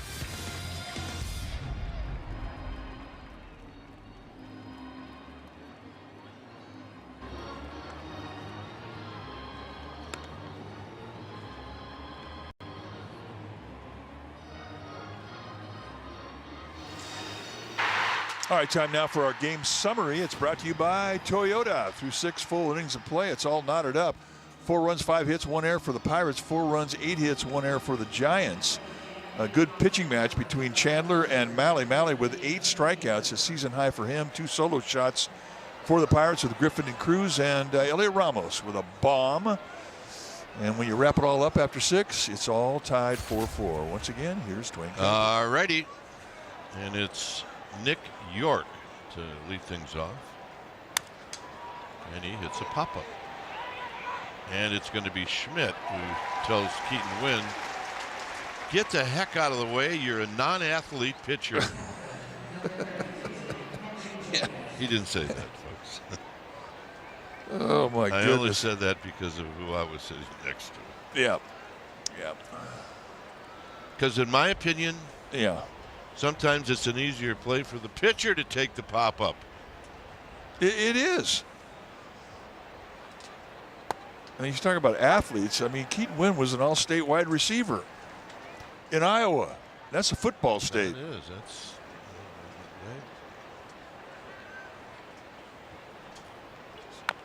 right. They don't mess around in Iowa with their football. They do not. Action in the bullpen right now. Sam Hinches, who just joined the team today, starting to get ready. There's Big Sam.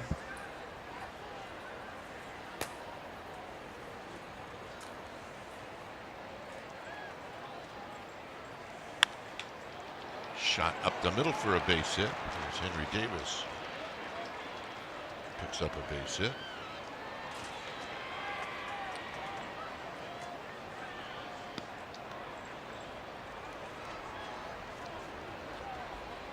Here's Cruz.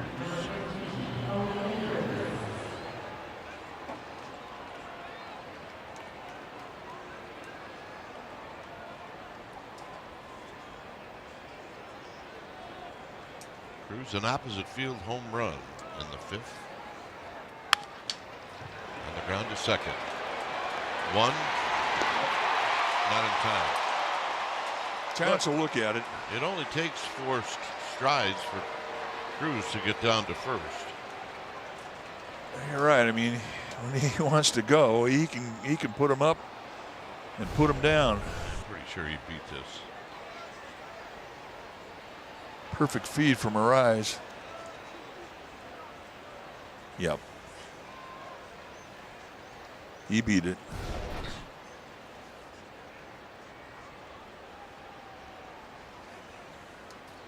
Here's Tony Vitello.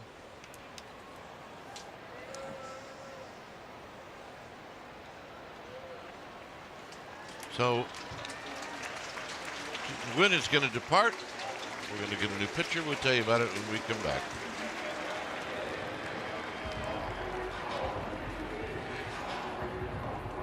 On 6 hits for the Pirates, 4 runs on 8 hits for the Giants. Sam Hinches is the new pitcher. Yeah, This is his Giants debut. Finally healthy enough to get back on the mound. He's a big fella, 6'8", 260. Missed all last year with shoulder surgery. Then when he was getting ready to go, all of a sudden he had some right knee problems, and he had to have another surgery on his knee. Oh. So there's his major league record, 7-8 with a 4.18 ERA. Here he's facing Brandon Lau. And it's just a bit high. 1 ball and no strikes. Hinches was a starter for a brief period with the Guardians, but primarily been a relief pitcher in his career.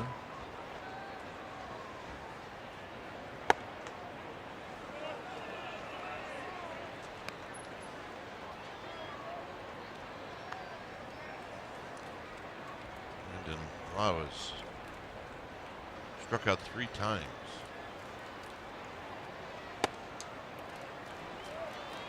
Those are close. You know, Sam Hinches is wondering where the heck they are. Hinches in his 6th year at the big league level.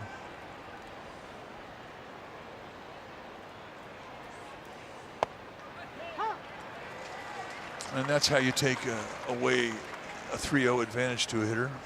Perfect location, and you got to do it again. I'm really a little perplexed as to why O'Neal Cruz hasn't attempted to steal. So that one not close.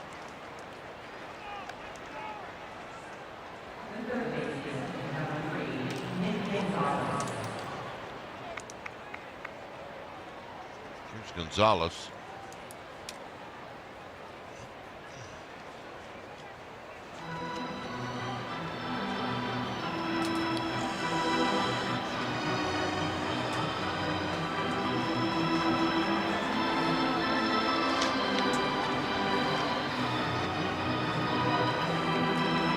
Gonzalez a single in the 6th. He's 1 for 3.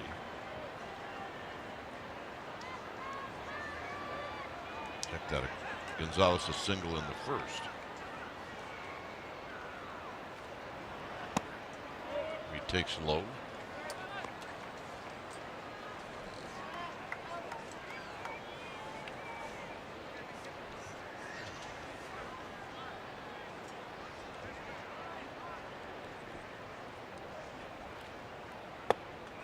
There's a strike. Curveball.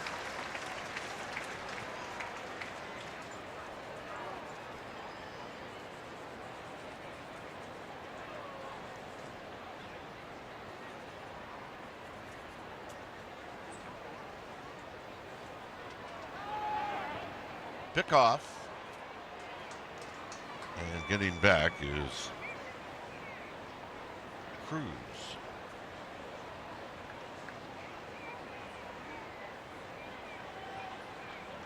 One ball, one strike.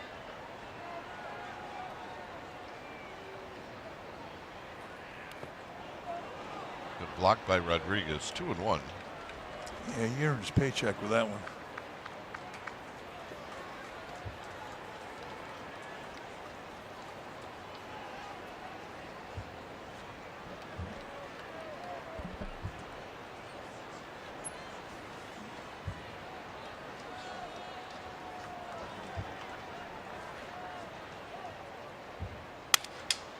On the ground to third. Chapman will go the long way. Stayed on the bag, Schmidt. Well, they're going to take a look over in the Pittsburgh side. And Casey Schmidt's running off the field, so that's encouraging, but we shall see. Yeah, he was on. He's out. And we will move along. That'll end the inning. Giants are coming up. It's tied.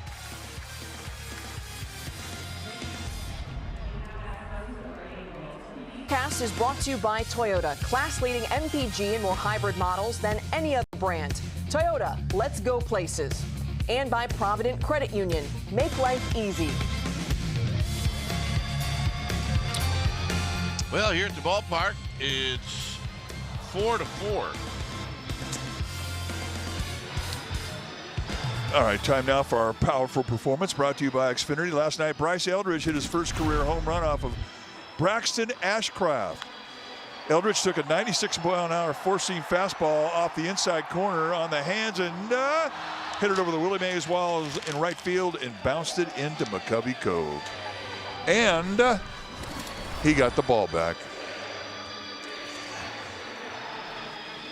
Got a text last night from Pat Burrell, and that's what he wanted to know. Did he get the ball back? And yes, Pat, he did.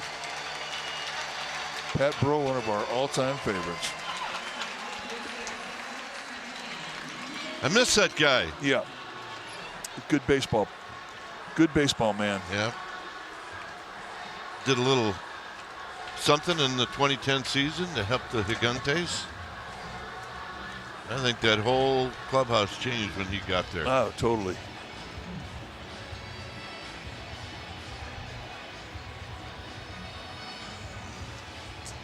Well, Star Wars Day is approaching, and it's going to be May 24th. That's when the Giants take on the Chicago White Sox. First 15,000 fans in attendance will receive a Grogu bobblehead presented by Evercharge. Go to sfgiants.com/promotions and get there early to get your Grogu bobblehead. I want one of those. Yeah, well, my grandchildren think Grogu. I'll put mine right on the hood of my car. Well, why not? They think Grogu hung the moon. Here's Jung Lee. Hey, Lee's got a couple of hits. Yeah, that one out he made was a bullet. Facing the lefty, Montgomery, and a strike.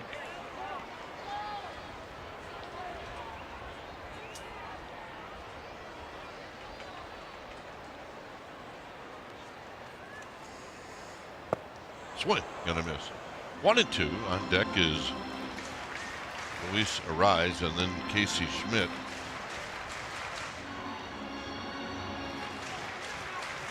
We are in the home half of the seventh. 2-2.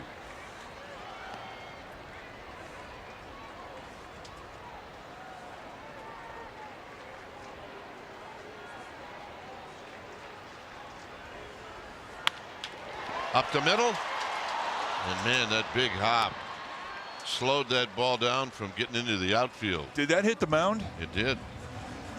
Boy, it just cut the velocity by about 25%, and it allowed Griffin, the shortstop, to get over to it. And that's a bad break. So instead of a leadoff single, you get an out.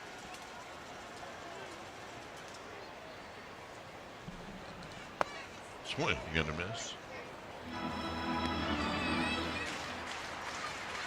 Arise 1 for 2, single and a walk and an RBI.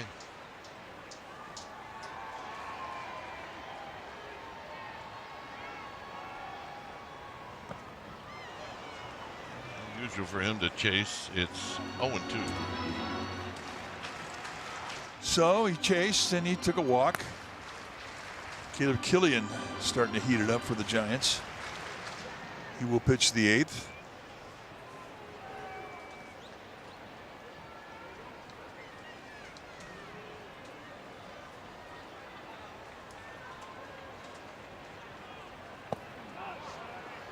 One and 2.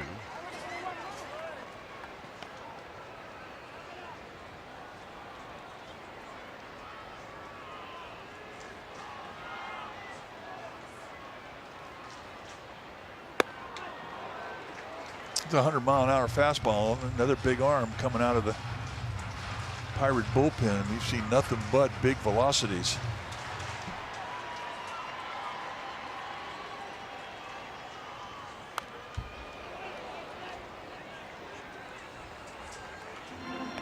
I mean, it's the thing about the high velocity fastballs you see on a daily basis as a big league hitter, especially late in the game, last 3 innings. You're going to see some stuff. Slowed down by Montgomery, but still Griffin has time.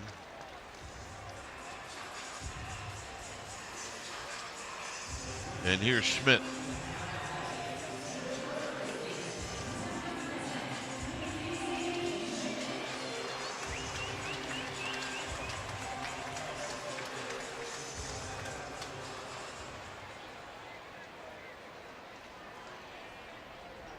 Schmidt has popped out 3 times, and you can almost say he's just missed 3. That's what he's thinking.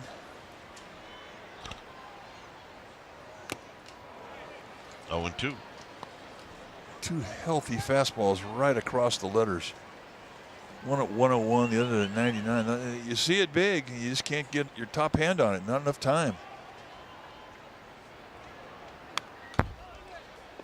Foul back.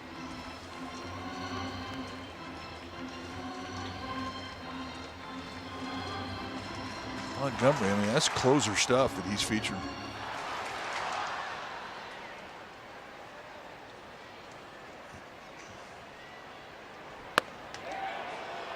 Yeah, he went around to end the inning. 2 ground balls and a strikeout. We'll head to the 8th.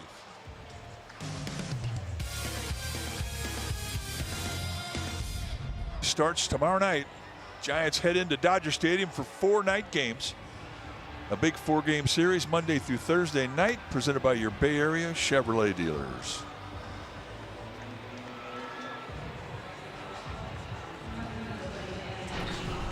So Caleb Killian is your new pitcher.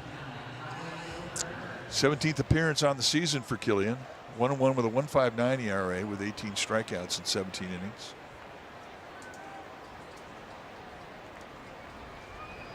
Here's O'Hearn. And a strike. O'Hearn with a base hit in the 6th.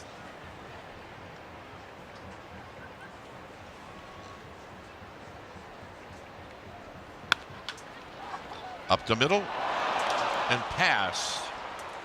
Arise as that ball just squirted right by him. But that ball may have come up a bit on him. One thing, I mean, O'Hearn hit it right on the button. Yeah, I think you're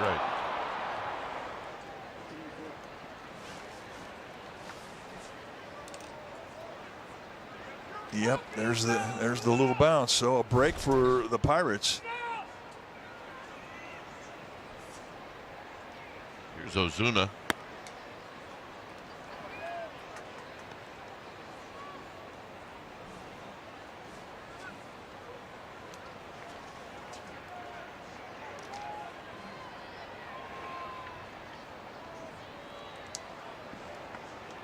They're going to give Arise an error on that.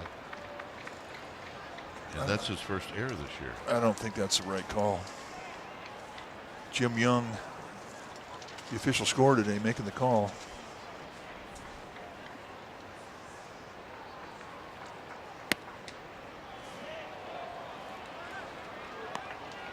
Two and 0.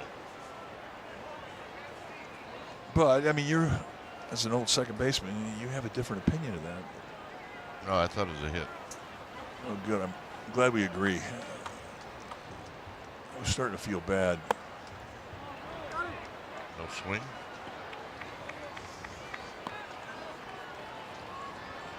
Well, Killian's got to throw a strike here, and this is where Ozuna could try and bushwhack you. You think you're looking for a fastball right over the middle.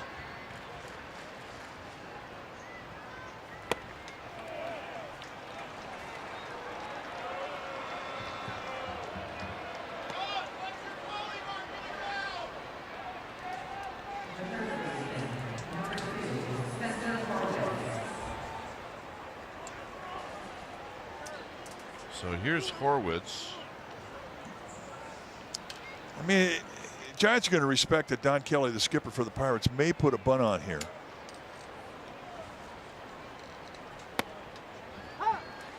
And so much for that thought. But until 2 strikes, you're still going to see Chapman play even on the grass at third base.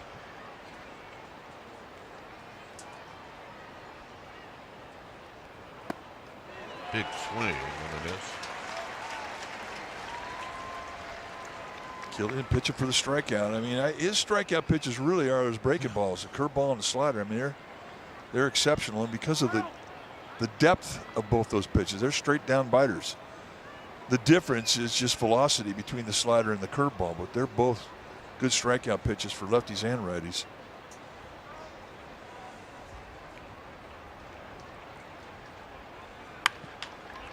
On the ground, could be a pair. That's 1 and 2. Late decision by Adames and a nice play. Well, the distracting part of that is you really want to run to the bag before you catch the ball. Well, I mean, the way that they had preset Arise, I mean, he was way off second base. And in the end, the decision made by Willie Adames was quick, and they got it done. So a nice job to get that ground ball to induce the double play. Now they're going to have a little chat about it. Justin Message, the Giants pitching coach, going to talk it over. It's all about who do you want to face. They have a little bit of a book on Griffin now that they've seen him for 3 days.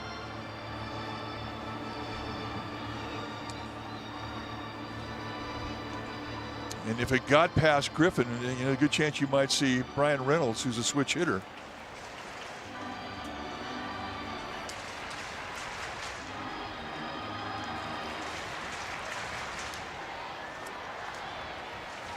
Griffin is 1 for 3.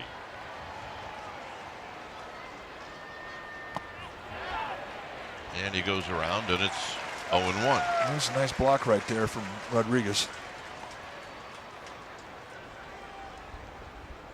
You have to have a belief in your catcher that you can throw that breaking ball in the dirt and that he's going to block it with a man on third.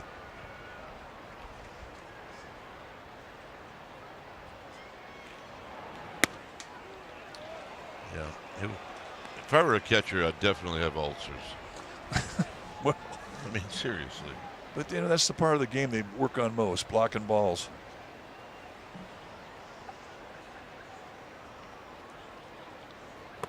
Swing. And I mean, it's 1 and 2. Big sink on that 96-mile-an-hour two-seamer. And here's where you go down in the dirt. Both his breaking balls are acute angles.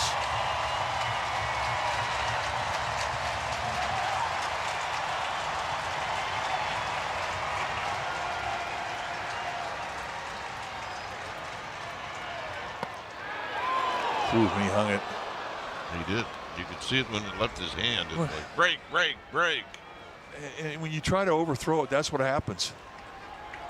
You almost have to say, relax, shorten your stride, get on top, don't overthrow it.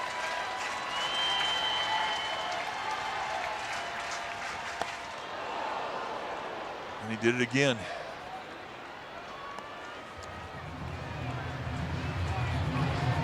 Usually when you overthrow one and you call it again, you can make the correction, but both times overthrows.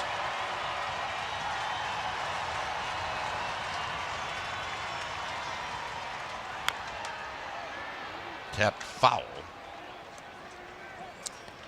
Slaughter, and that was a good pitch. Doesn't have to throw a strike here. Walk here is not the end of the world.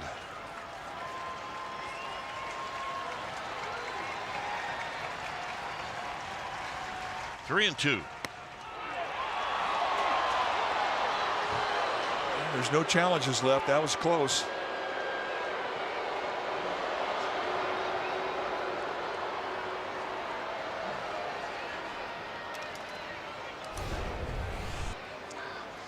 Take a look at the fastball, and that's a pretty good eyeball from the rookie.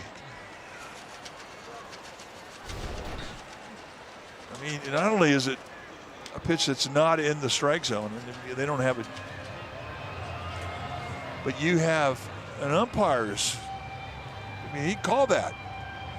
You're going to have a lot of trust in your umpire too.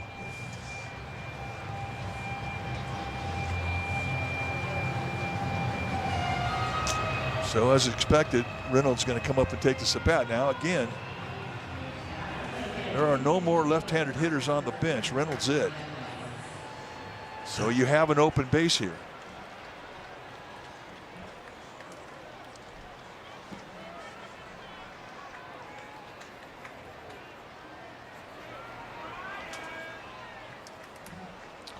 Here's Reynolds. And he takes low. Rodriguez stabs that one on a pitch down and in. Reynolds hitting .248. He's got 4 home runs, 23 runs batted in. And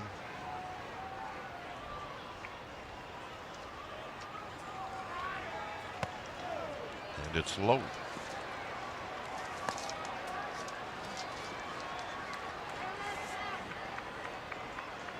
Yes. Desperately trying to get off the field.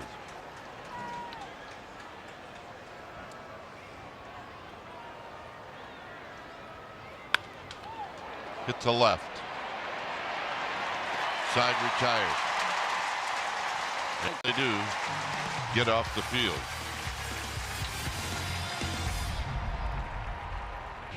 Four runs, 6 hits for the Pirates. For the Giants, 4 runs on 8 hits.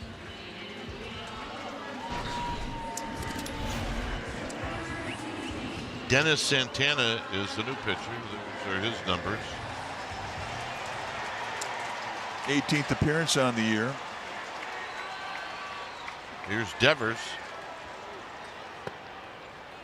Devers opened up the 6th with a double. Cook, Billy Cook is now in left field. Santana's got a low to mid mile an hour, low to mid 90s mid fastball velocity with a cutter, slider, and a changeup. Doesn't have quite the big arm that we've seen consistently out of the pen, but lots and lots of movement.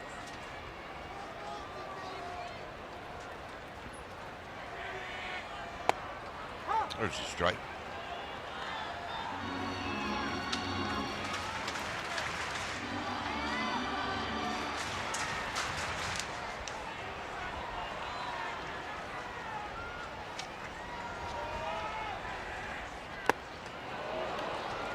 Devers is 3 for 6 lifetime against Santana with 3 doubles.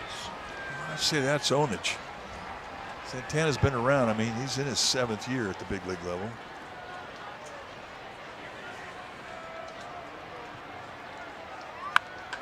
High drive to right. Ahern back. It is off the wall, and Devers is on the move, and he's got a double. And we'll see. The Giants dugout is saying home run. Well, all it's got to do is hit the tin roof above the Levi's landing. Even if it hits the front of it, it's a home run. So you can. Let's take a look at the L on landing. Yeah, it's not a home run. Not a homer. I can't believe that thing didn't go out.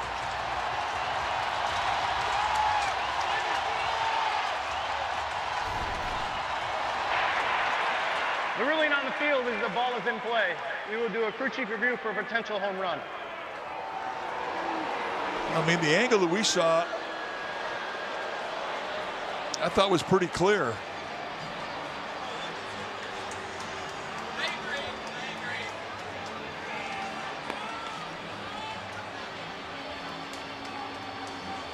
That's the roof we're talking about. Plus, it makes a noise.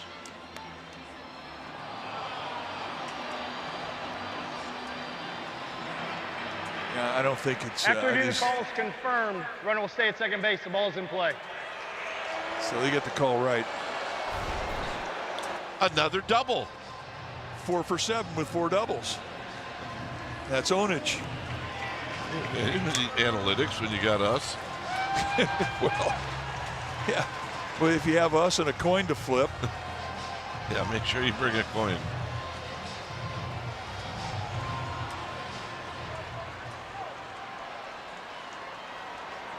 Ramos has had a good game. And he takes high. 1 ball and no strikes.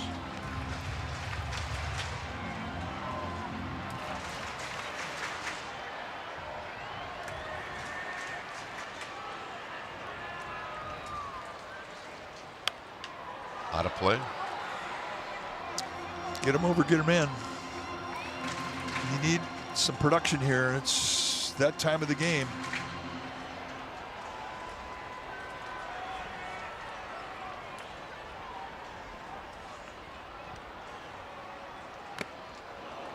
One and two.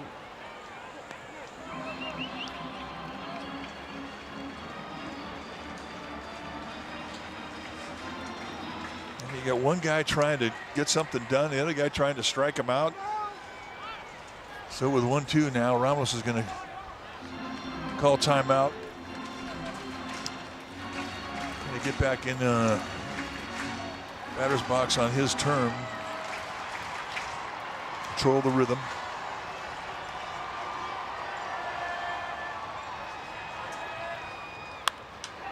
Out of play again.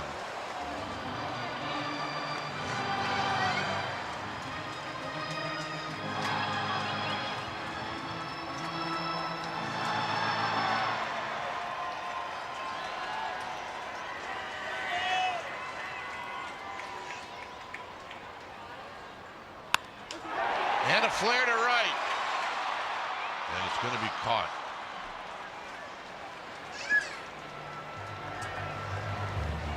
Hung up there for O'Hearn to get underneath it.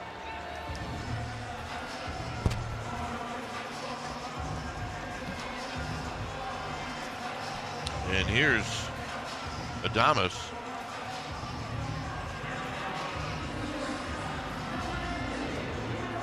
Adames a double, and then a pop-up and a ground ball.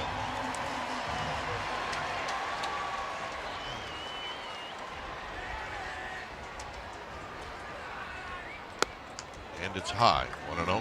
Chapman on deck. Thomas has faced Santana 3 times, 1 for 3, a double. And more RBIs against the Pirates than any other team.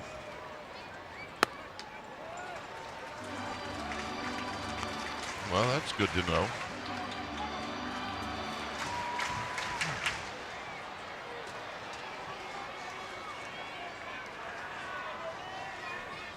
Two and 0. Chopper towards the hole. And a long throw. A one-hopper is not in time. Ball squirts away from Horwitz. There's nothing you can do if you're Devers. That ball's in front of you, and any ground ball hit in front of you as a runner at second. I mean, you're not going to advance. Griffin almost pulls it off, but once it hits the ground 3 times, you're going to take a lot of steam off that ball. Thomas beats it out easily. This is the slowest walk of the year? This is Walt Weiss-like. This is worse than Walt's White. What are you talking about?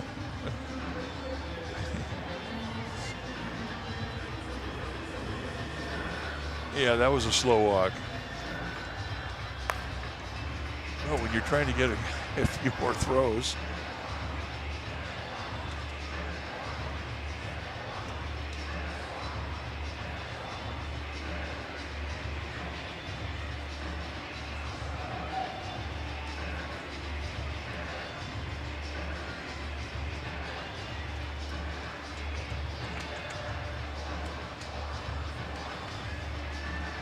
You see Soto, the lefty.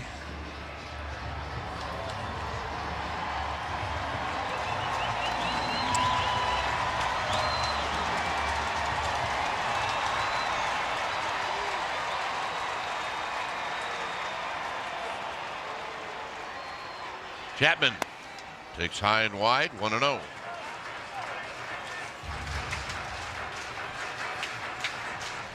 Chapman 2 for 5 lifetime against Santana.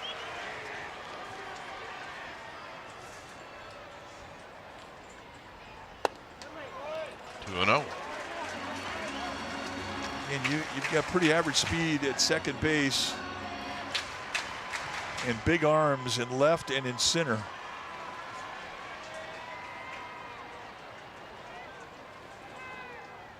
Big swing and a foul back.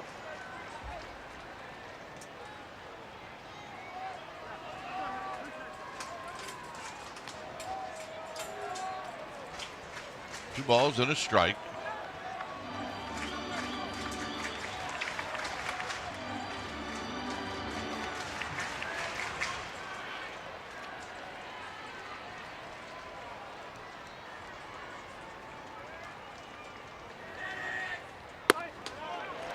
Very high. Well, easy take, and one thing he doesn't want to do is walk that runner over to third base with less than 2 outs. So if you're Chapman, you got to think that this is going to be a strike.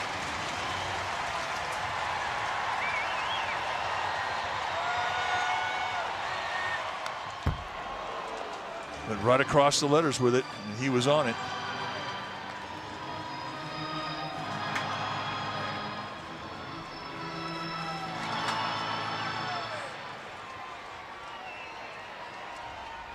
3-2.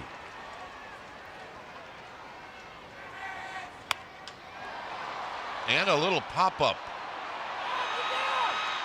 And a sliding catch by O'Hearn in right field. Well, good play. O'Hearn's starting to tick me off. Yeah, he is. He's all over the place.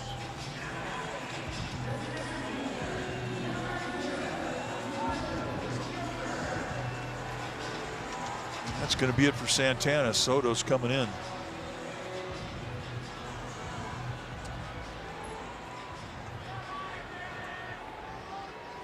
So we're going to take a break. We'll have a new pitcher. We'll see if Gilbert's going to hit. It's 4-4, and we'll be back.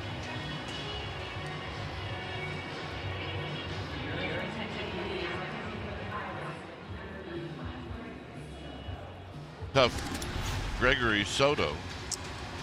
Well, the Pirates, I mean, they close with Santana and they close with Soto. Soto, there you see his numbers. He's got 3 saves on the year, but he's got great stuff. You're going to see a low 3/4 release with a mid to high 90s fastball. He tops off at 99. He's got a big sweeping breaking ball with that low 3/4 release. He also has a changeup, but rarely he'll throw that to a lefty. Mostly you're going to see that sweep. On the ground to first, and this will do it. So promising when the ball left Devers' bat, but it ends up 4-4.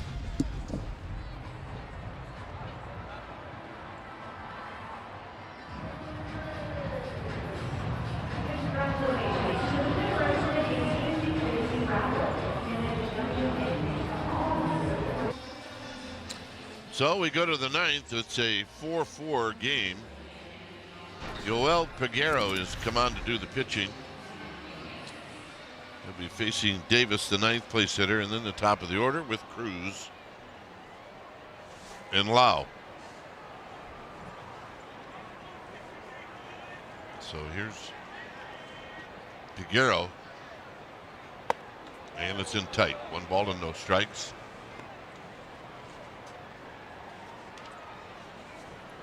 Peguero, this is his 3rd appearance. High again, 2-0.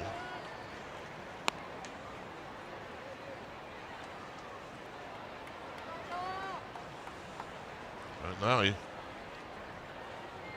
prefer not to fall behind 3-0. And he will.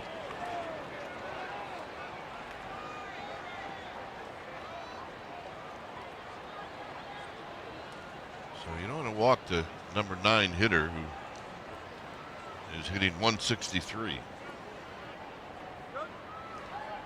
He has had some good at-bats. But nevertheless, he is hitting 9th, and Peguero's behind 3-0.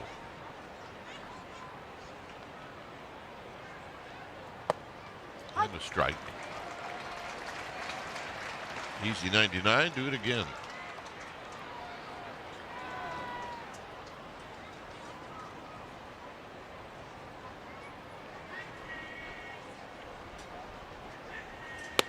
Swing and a miss. 3-2. 100.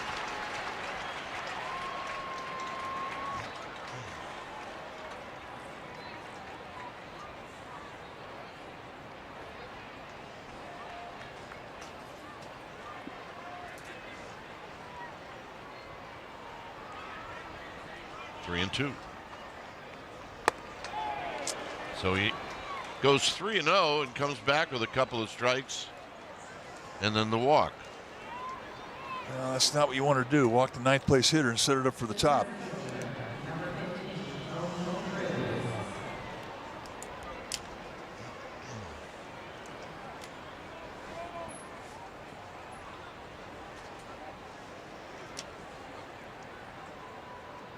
Cruz is 1 for 3.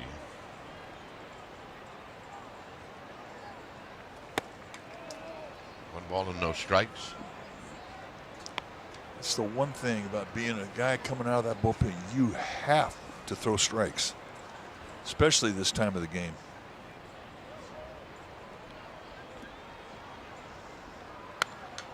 Now back, as you can see what Cruz is thinking. He's going to have to lay one in there, and he did.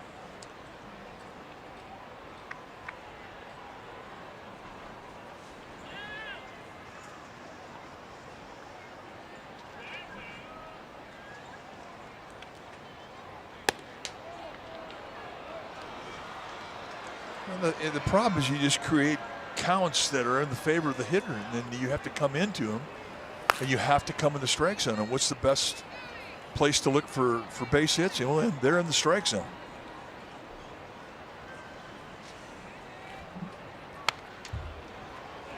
Two and two.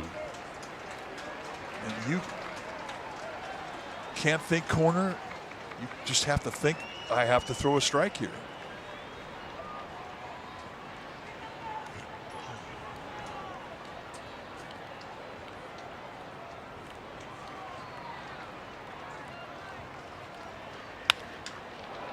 Hit out to left. Ramos is going to rifle it back in. And he had a 2-2 pitch to kind of do something with it. He throws a breaking ball and he gets the out he's looking for. And that's a nice comeback, and that'll calm him down. I mean, he's got the stuff. His stuff is fantastic. The command of that stuff. That's where he needs improvement. Here's Lau. And again, behind in the count.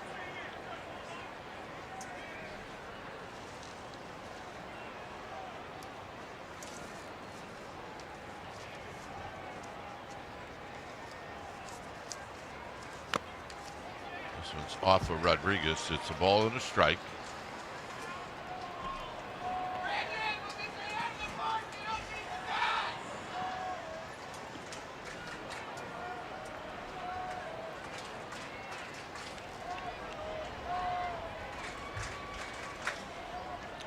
One ball and one strike. We're in the top of the 9th inning.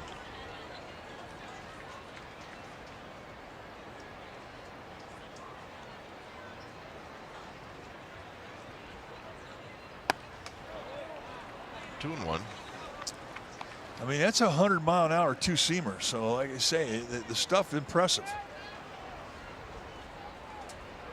You get that ball down around the knees, there's your chance to get a ground ball to get you out of this inning.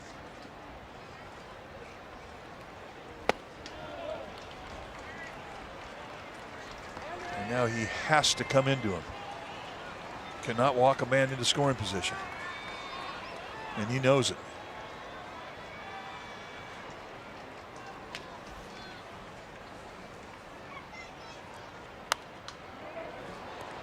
Challenge. It's 3-2.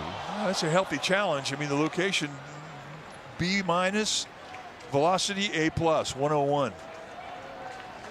And you can get by with a little more strike zone at 101 than you can at 95. But once again, he's got to come to him here. 3-2.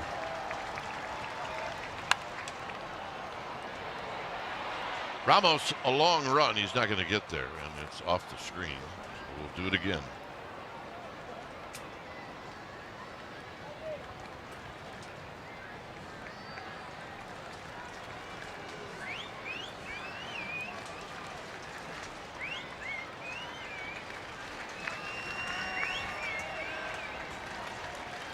Three and two.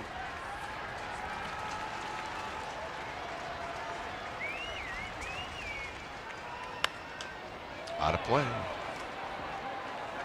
102. You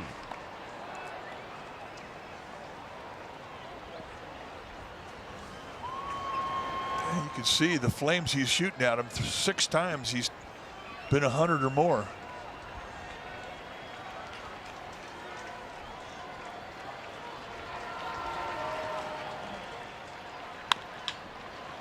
Hit on the ground. There's one. So they get the lead runner at second.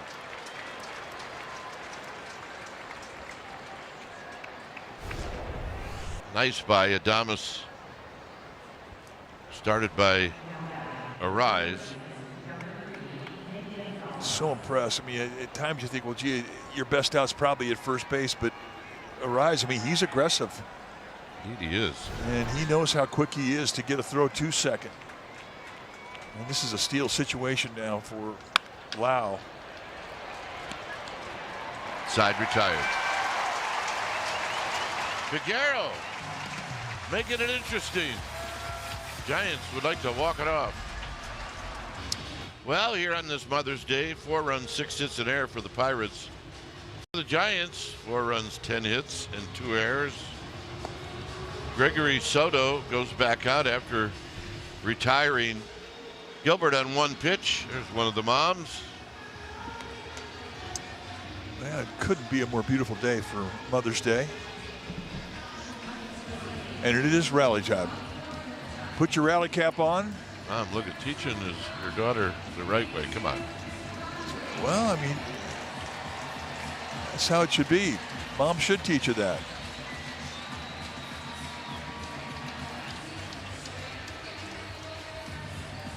Well, Tom Hanahan is going way out to the mound. I don't know if he's going to say something to Soto. He's going to say, dude, I dig your socks, man.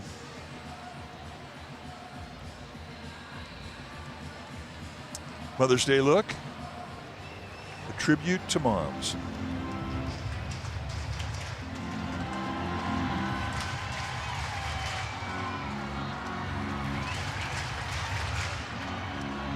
Rodriguez, Lee, and Arise.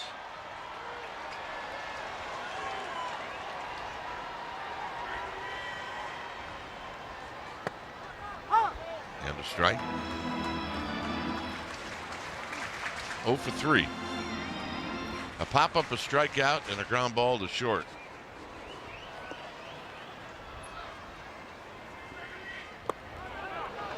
To the back foot to even the count. That's a tough one to lay off. I mean, the break on the sweeper is enormous. And he's got good command on it, where he very rarely leaves it out over in the strike zones when he has a little count leverage, like an 0-1 count. So on that breaking ball, he pulls it foul.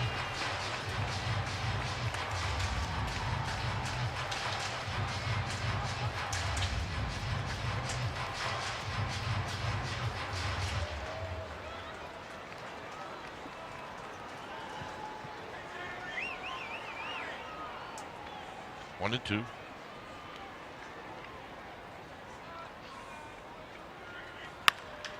To short. One out.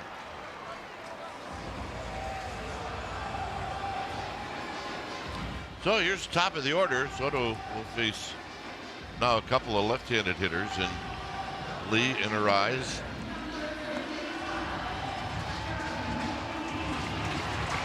Lee's got 2 hits this afternoon.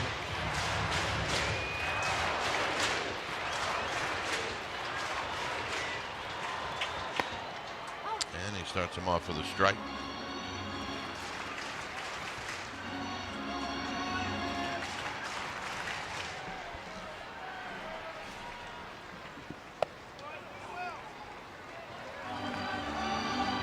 So at least like to be able to get Casey Schmidt to the plate.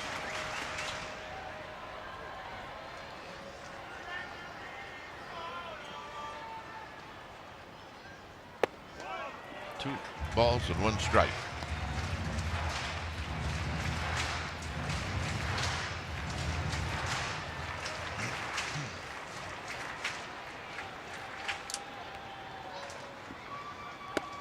Look out. 3-1.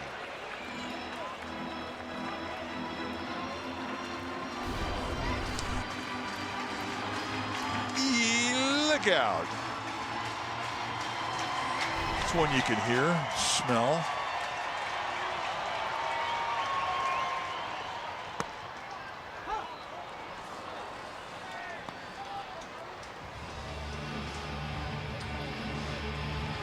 Three and 2.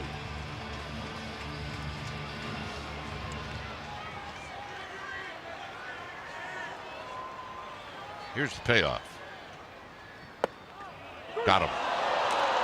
Oh, and that's just an absolutely perfect sweeper. That ball started out behind the leg of Jung-Hoo Lee and comes all the way into a perfect position on the outside corner. That's rough. Here's Arise. He'll try to get on for Schmidt. And he'll take a strike.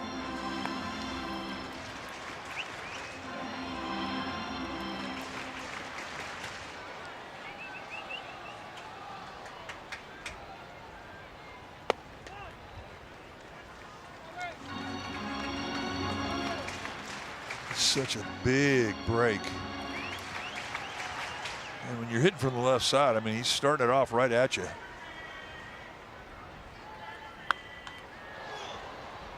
that's pulled foul. All right, a little action for our ball babe today, Jill Francischetti Victorino. Jill. Her daughter, Erica, over on the third base side today.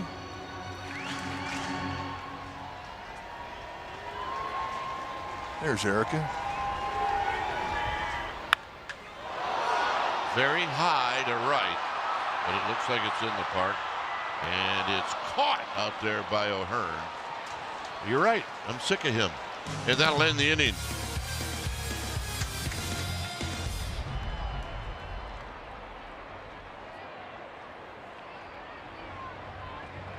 With Richie. Highlights, interviews, and more right after the game. Well, extra inning rules will have a placed runner at second base. That'll be Nick Gonzalez, who has excellent speed. And the hitter will be Ryan O'Hearn.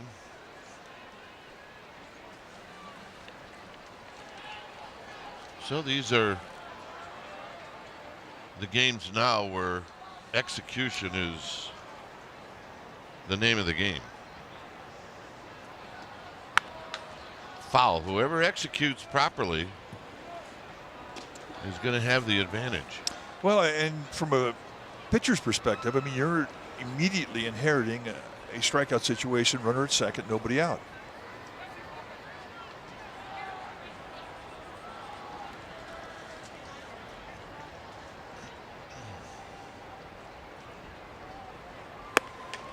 Very high to even the count. And a lot of things going on here. I mean, where they have Chapman playing third base, if Gonzalez tries to steal, I mean, it's going to become a foot race to get to third to receive a throw.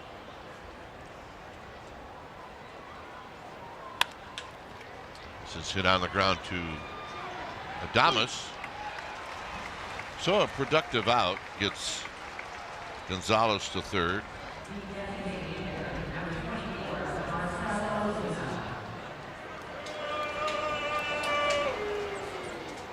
So now again, runner at third base, less than 2 outs, strikeout situation for Peguero.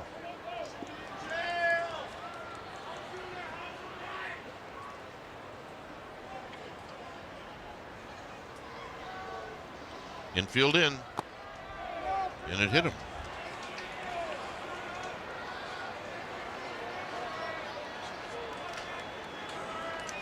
Be interesting to see how the Giants play their middle infield in this. Because Peguero, I mean, he throws 2-seamers. He throws them 3-digit 2-seamers, and he can get them down around the knees. They can get a ground ball to get a double play. Ball just skims off of his protective piece, and I mean barely. It's a hit batsman that will not leave a bruise. So here's Horwitz.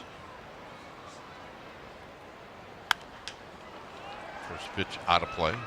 So the Giants do play their middle infield back in anticipation of that ground ball.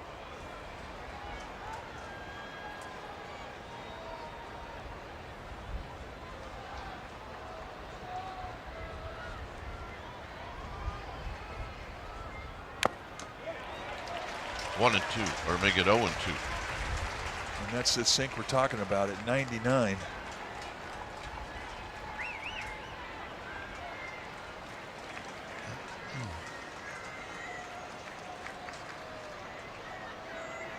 Two. Horwitz takes his time.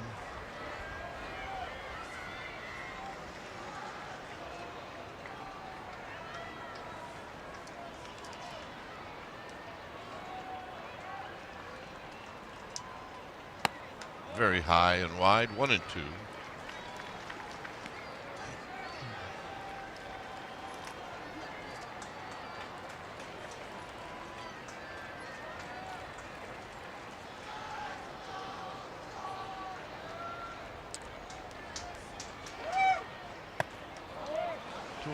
Easy take.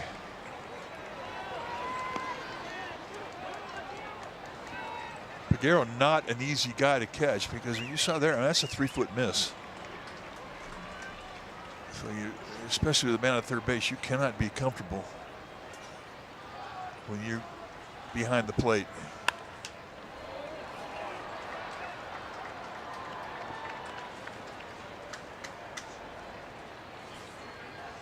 It's been all fastballs. I mean, he's got a slider and a changeup. Yeah, well, the next pitch is going to be number 30 for Peguero. Here's the 2-2. Hit towards the gap, and nobody's there. He's going to score 2 runs. And the double by Horwitz does the job.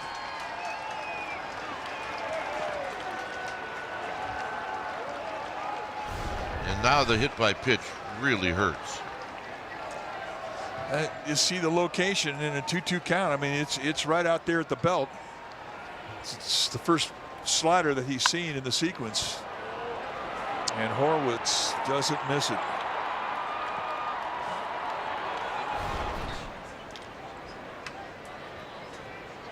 So Dylan Smith is coming in. It's 6-4 Pirates.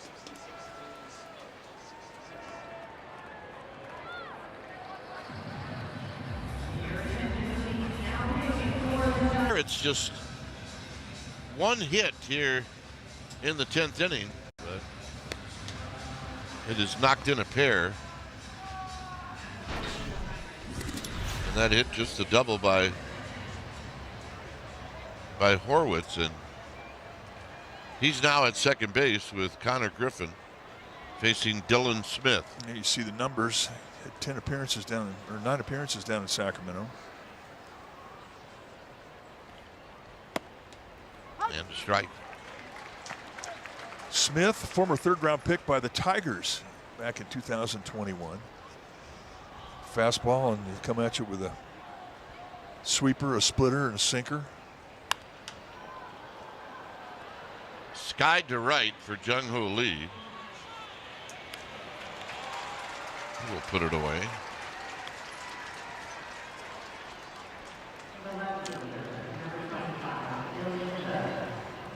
So here's Billy Cook.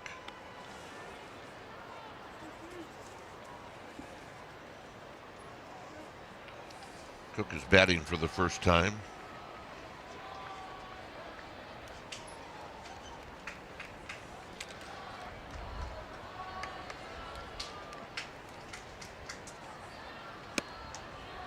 And it's wide. 1 ball and no strikes. For the Giants in the 10th inning, they'll have Schmidt, Devers, and Ramos. Your place runner will be Luis Arise. There's a pop-up. Arise catches. Ooh. Rattled around a little bit. But now the Giants know they trail by 2.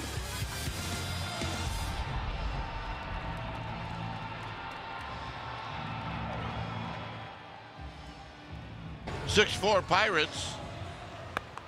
Bryce Eldridge is going to grab a bat. He will hit for Casey Schmidt.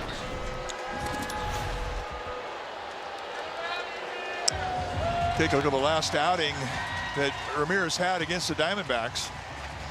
And he went a third of an inning, gave up 5 earnings. He hit 2 guys and he had a walk, so he can get a wild hair up his nose. Got a healthy fastball. It'll go anywhere from 96 to 99 miles per hour. It's got a slider and a sweeper and a curveball. The sweeper is probably his most used specialty pitch.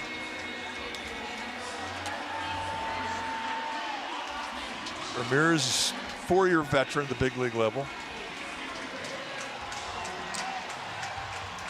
So here's Eldridge. Eldridge and then Devers. And then Ramos with Arise at second, and there's a called strike. Eldridge hit his first major league home run yesterday.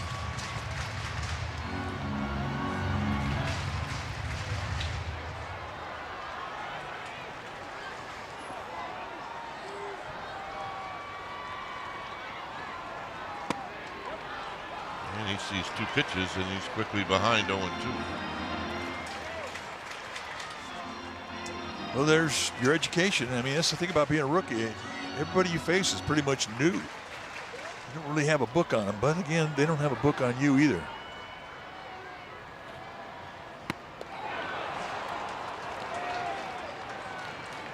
Somebody swung at the one that was really tough to hit. 3 breakables, and that's a good 0-2. Just tease you in the strike zone and then drop out of the strike zone. And it's a 3-pitch see ya. Here's Devers.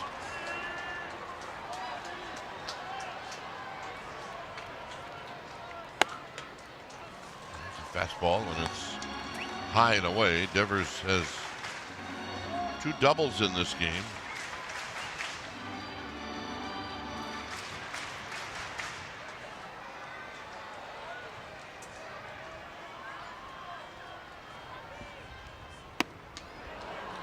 One ball and 1 strike.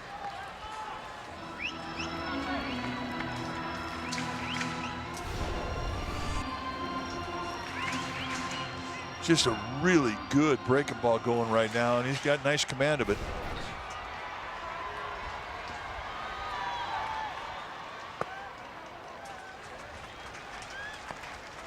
Two and one. Pirates take away the gap in right center. They give the line in right field. I say that because a lot of breaking balls that you're seeing from Ramirez, I mean, those are balls that Devers will pull down the line.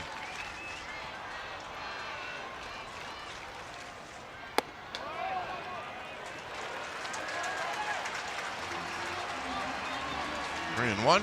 See if Devers gets to hit. Giants have a challenge on ABS. You get another one when you get into extra inning play.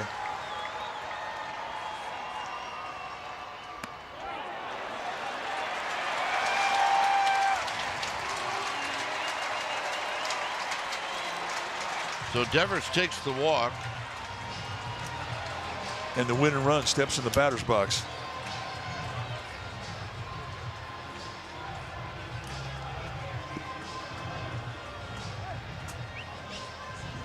And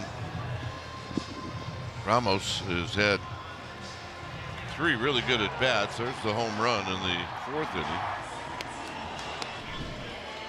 He had a double in the 6th. The double in the 6th came to a 2-strike count. As impressive as the home run. And the home run, he pured it.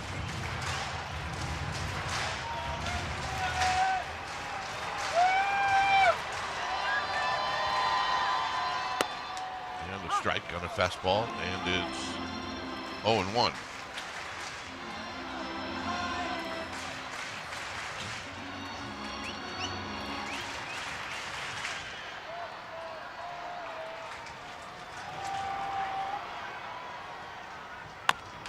Big chopper. And they get 1. Both runners advance. 2 down. Nice play. So the tying run in scoring position at second base. Nice play there from the shortstop Griffin. It's this right there, shoe top high. Not a problem. I'm impressed with the defensive skills of Connor Griffin. Very solid. The rookie has played a very nice series with the glove.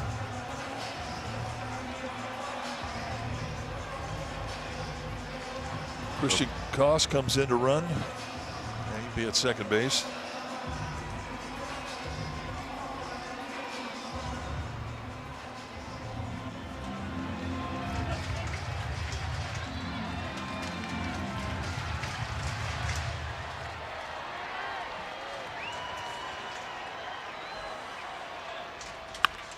Line drive, base hit. 1 run scores. This game is tied.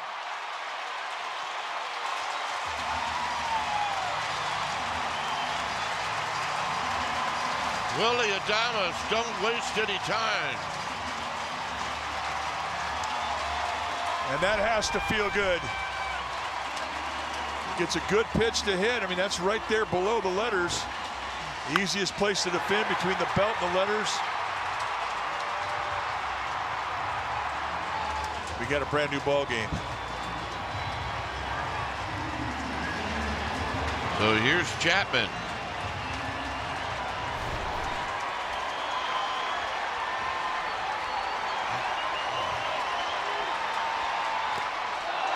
Chapman gets hit.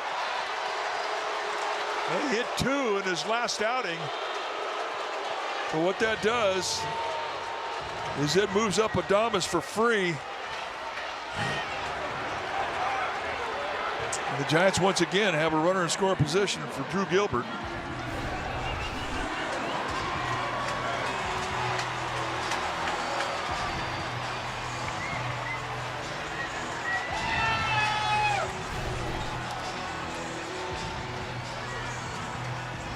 Gilbert hit the ball hard his last time up,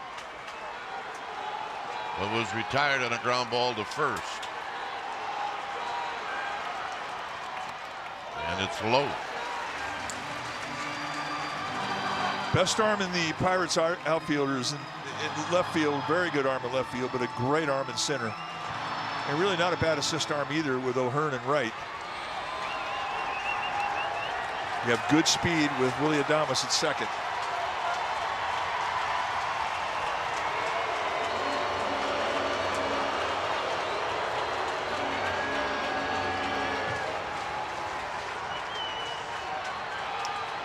One and 0 to Gilbert.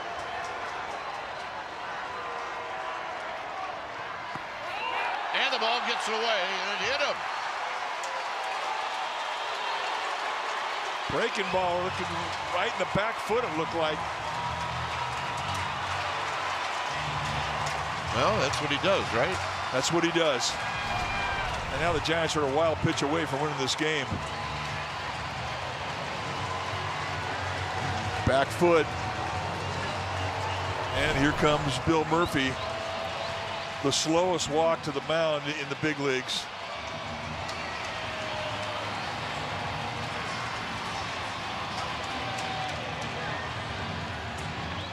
I mean, I know nothing about Bill Murphy, but he's not 85 years old, is he? I don't know anything about him either, other than I don't like him because of his walk out to the mound.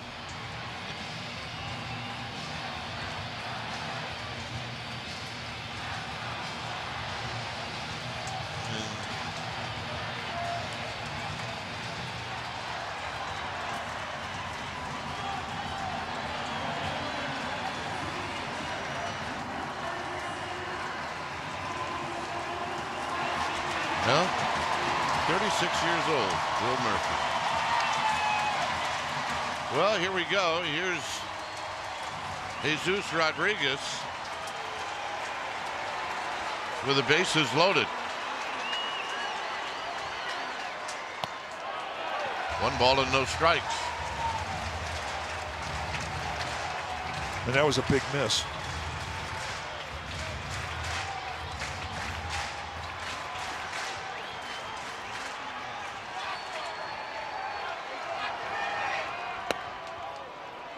Strike to even the count. Yeah, that's a quality strike at a 1-0 count.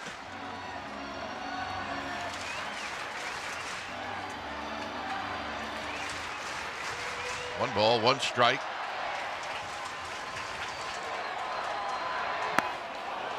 One and 2. Now he's seen the breaking ball, so he's seen what he has. That's a pretty good one. That's a real good breaking ball.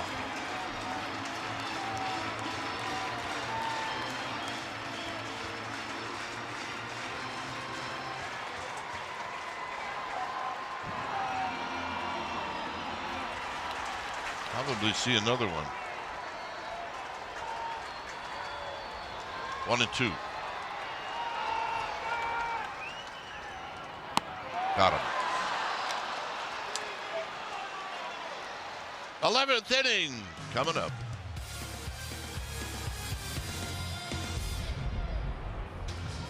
Well, it's 6-6 now in the 11th.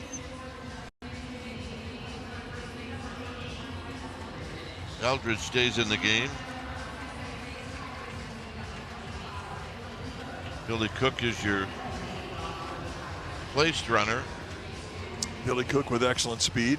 Eldridge at first.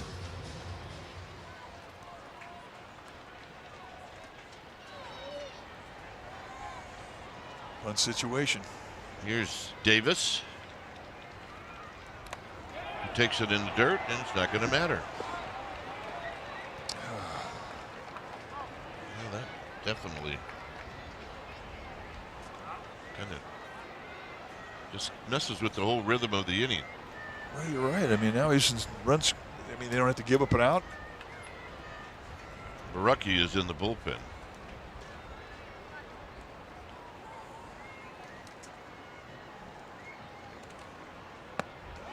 There's a strike, infield in.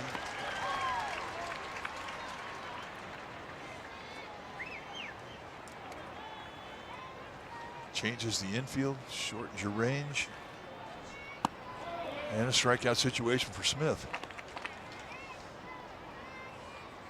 But hey, nobody said it was going to be easy. For sure.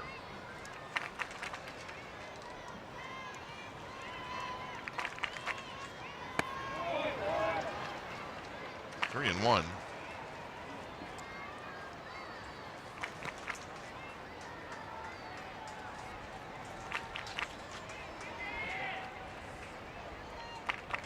This needs to be a strike. Man, it's not. Not close. So here comes the top of the lineup. So a couple of mistakes. The wild pitch and now the walk.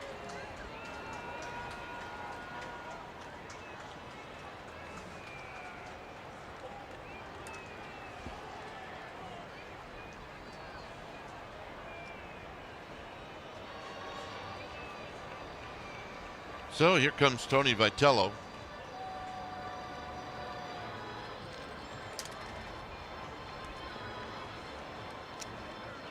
So with a couple of lefties coming up,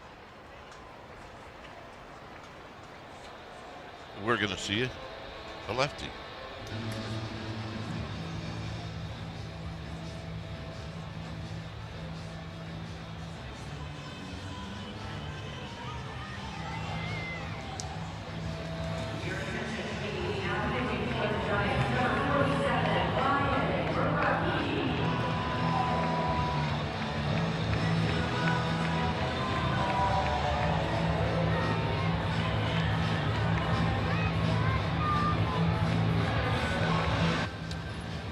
Six. Runners at the corners, nobody out. It's Ryan Borucki, who we going after O'Neill Cruz. So the matchup that you want is lefty against lefty. That's what you're going to get. 15th game for Ryan Borucki.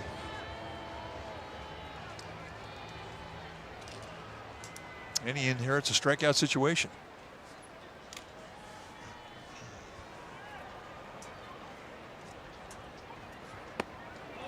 Low and away to Cruz. Cruz had a home run in the 5th to the opposite field.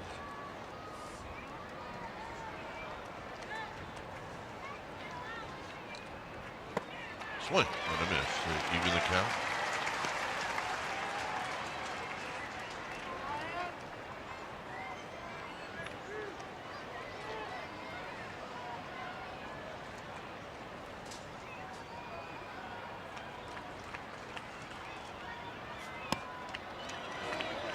Ooh, good pitch. Good pitch.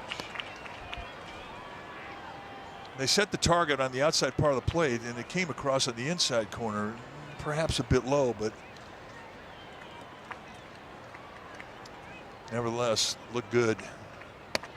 That's a good pitch. It's 2-2. He comes back. I mean, he's got 94 miles an hour on that sink. And the way that Cruz took that pitch looks to me like he was thinking breaking ball. Yep. See if he gets it here.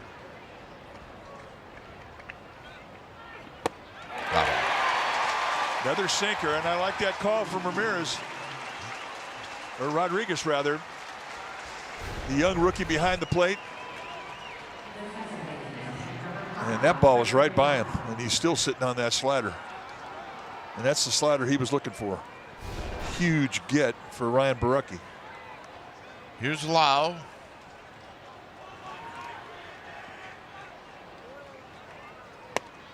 Swing and a miss. No balls and one strike.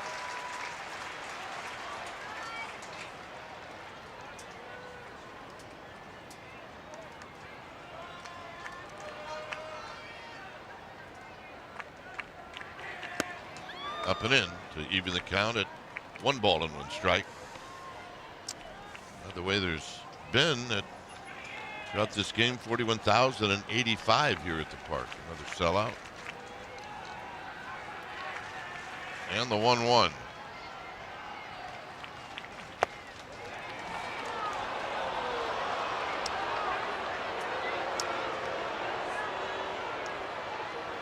Not a bad pitch. He's gonna appeal it or challenge it. I don't know if they're going to get it, but I like the idea of it.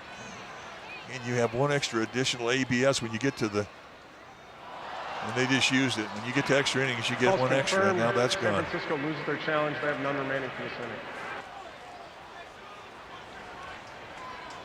So trying to help Barucki out. It's 2-1.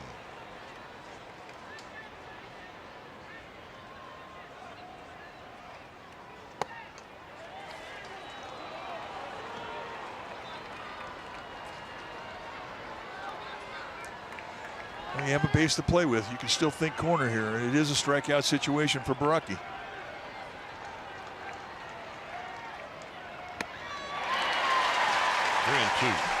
Good snapper. And now Lau is going to take a little breather. Think about it.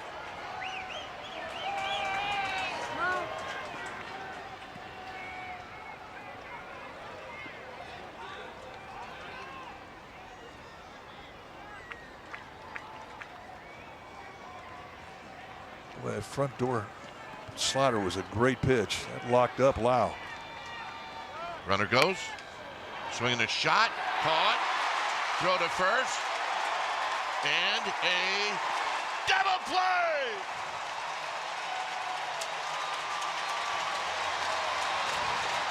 How about that? Barucki. Killing me.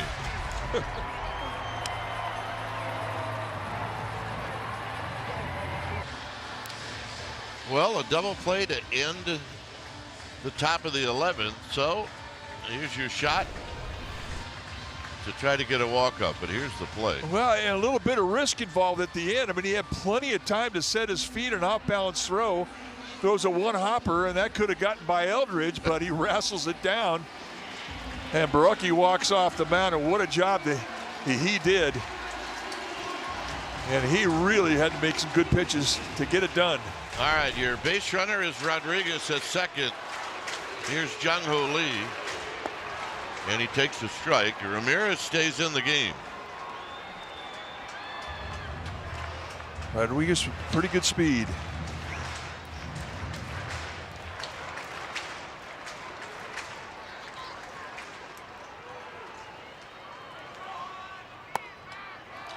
Wide to Jung-Ho.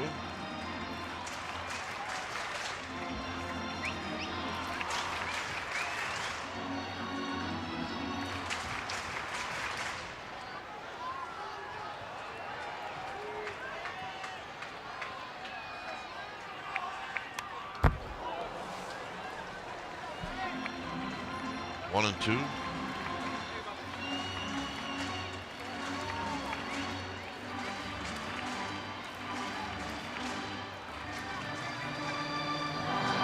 Get him in, get him over.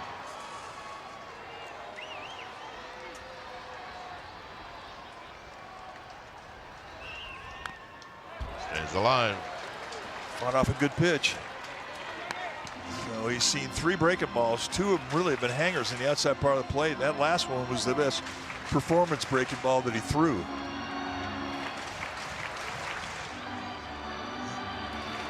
Needs a productive at bat. Very least, get him over. Fought that one off just to stay alive.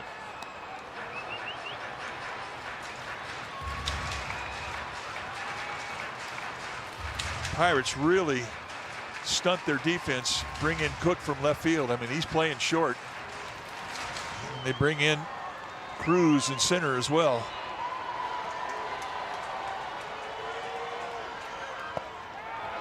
Boy, good pitch, good take. Not an easy take, not a comfortable one.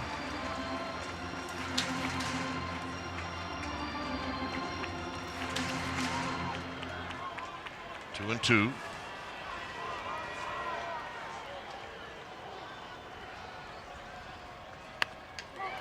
Slow roller to second. So there's your productive out.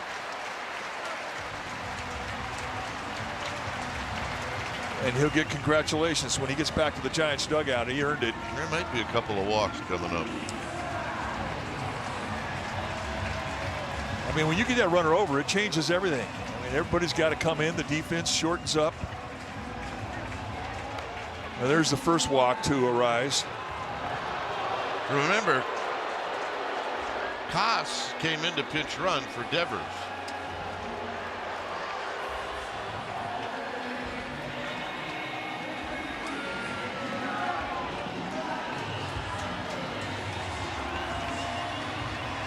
And I guess with Eldridge, they probably think, look, we'll take a couple of shots to see if we can get a strikeout.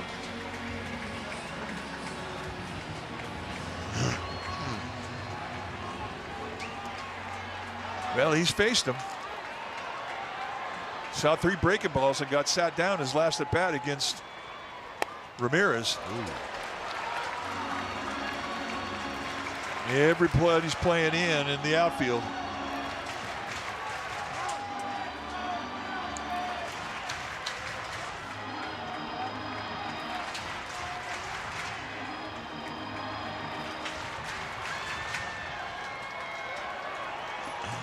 One ball and no strikes.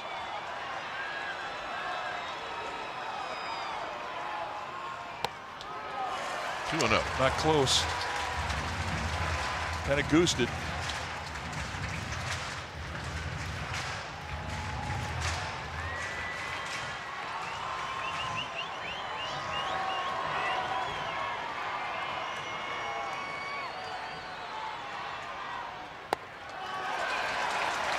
Well, the way he's going after him looks like he doesn't want any part of him. Yeah. That may have been the plan. I agree.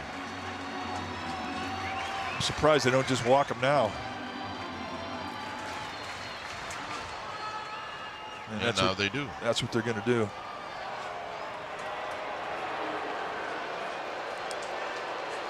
I mean, one of the strengths of Eldridge, I mean, he's pretty patient. I mean, but they were thinking maybe the rookie will kind of come out of his shoes and chase a bad pitch. Well, it didn't happen.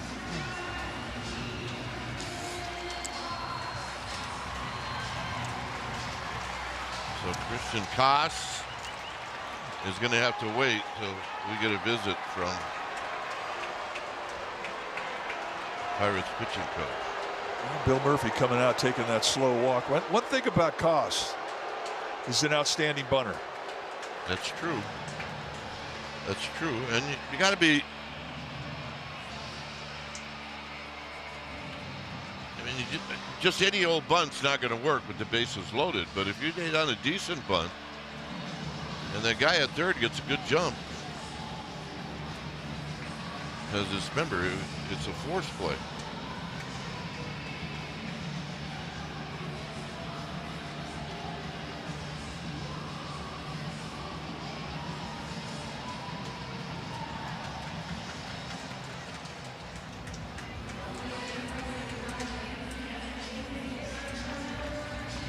So Christian Koss is going to take his 14th at bat of the year. Well, remember his last at bat last night. He got hit in the head.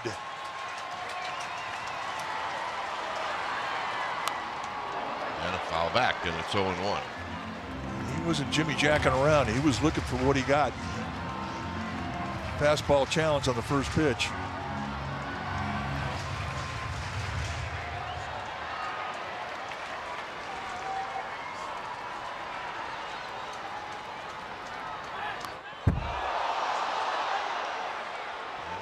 Foul ball.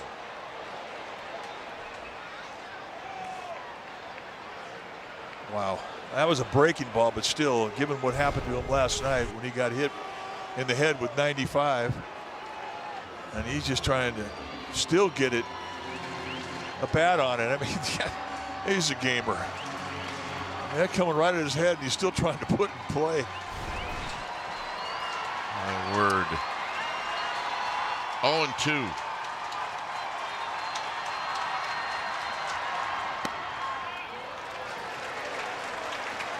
It's quality 0-2 pitch, and Koss lives to see another pitch.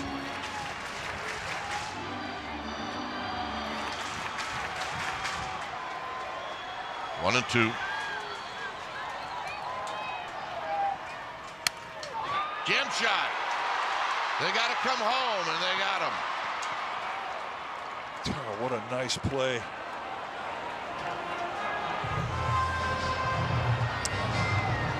Nick Gonzalez just comes up with a really nice play and an awkward play. cutting across his body, and he throws an absolute strike. And Davis right there to gather the out.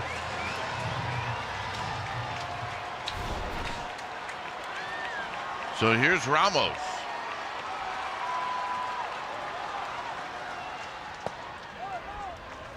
Low, 1 ball and no strikes.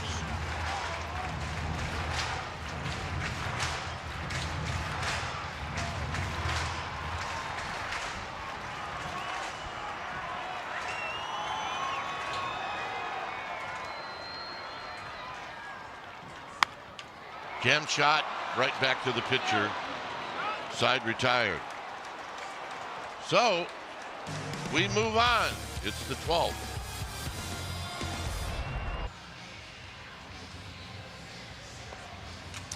Well, it is indeed Mother's Day. It's been a long day here at the ballpark, but certainly one that we've enjoyed. Over 41,000 here today.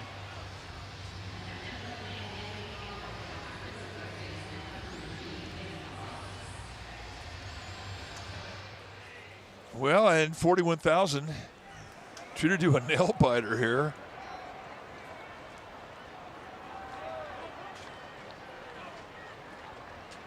So the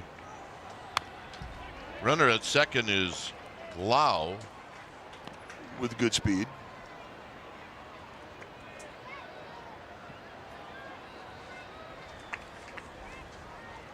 And this is Nick Gonzalez.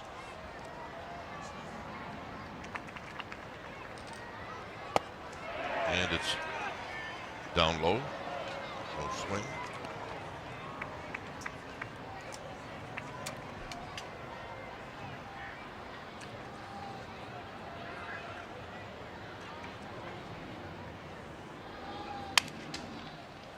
On the ground, Chapman's got it. He will spin and throw, and they got him. Right, what a play. And a non-productive out. With the ball being hit in front of Lau, there's no way he's going to advance to third. It's just a matter of whether or not Chapman can cut it off. And he cuts it off, knowing there's speed on the play. He's got to get quickly off at 360 and shoots him down.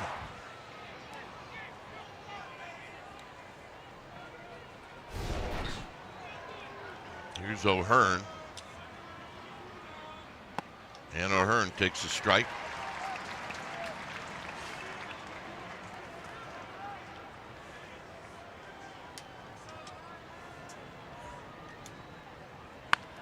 On the ground to Adames. He will look to third and get the out.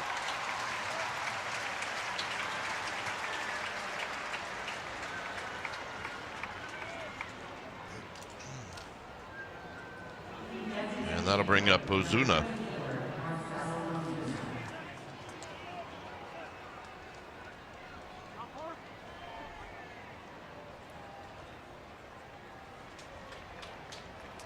Ozuna's going to be walked.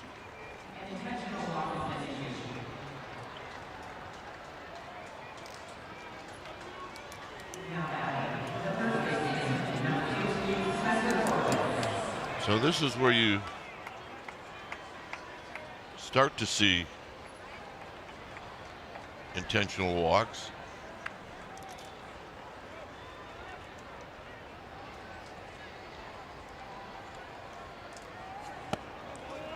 And it's down low. Yeah, Horwitz had the big swing of the bat in the 10th inning. Knocked in a pair, gave the Pirates a 6-4 lead at that time.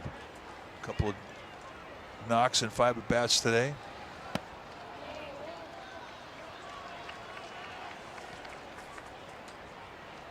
Two balls, no strikes.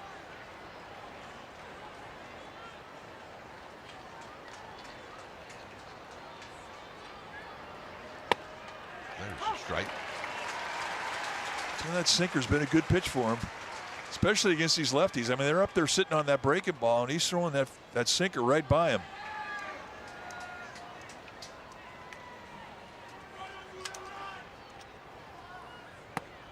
And that pitch is high.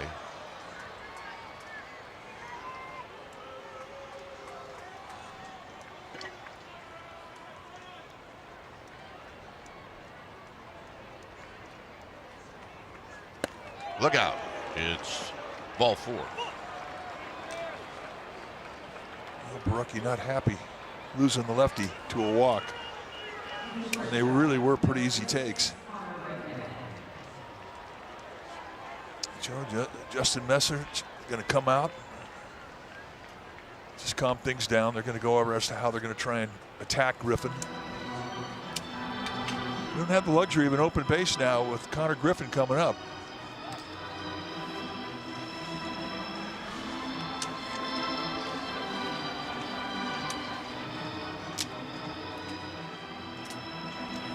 Looks like we're going to get a pinch runner for Ozuna.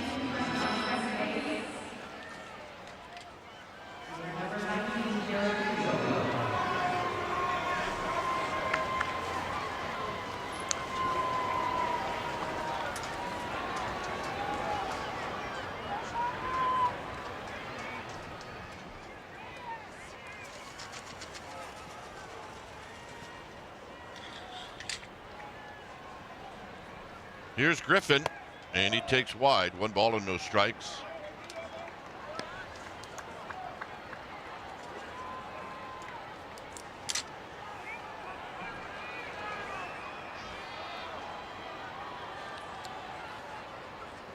Swing and a miss. 1 ball and 1 strike. Good breaking ball on the 1-0 count. That was a big pitch.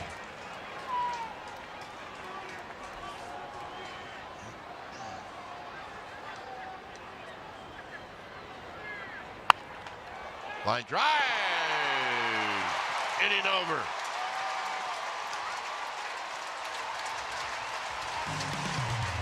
Giants are coming up. Well, here in the bottom of the 12th, 6 runs, 7 hits for the Pirates, 6 runs, 11 hits for the Giants. It's Justin Lawrence who is now into the game.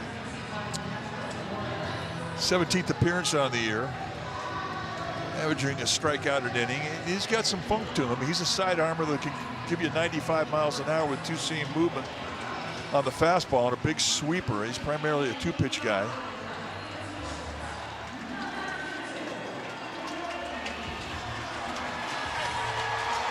So Ramos is your place runner. He's at second. Here's Adames. Adames takes that breaking ball for a strike. So you get another challenge back, huh? Every inning, which is, I like the rule.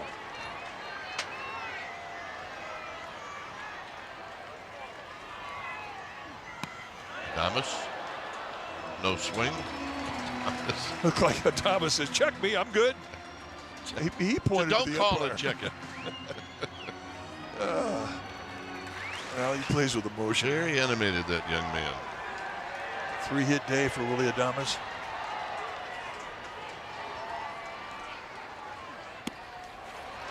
Two balls and 1 strike. 3 pitches, 3 frisbees.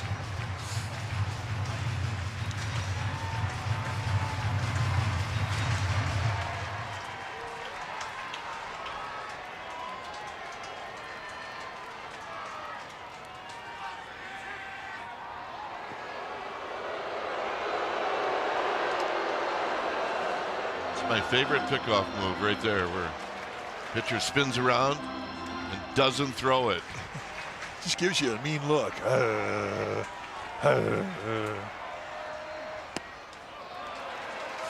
Those are 3 good takes, and those aren't easy for Willie Adames. No. I mean, a week ago, he's flailing.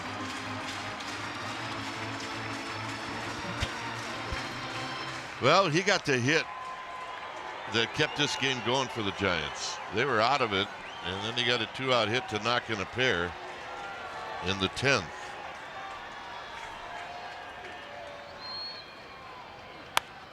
Out of play, it's 3-2.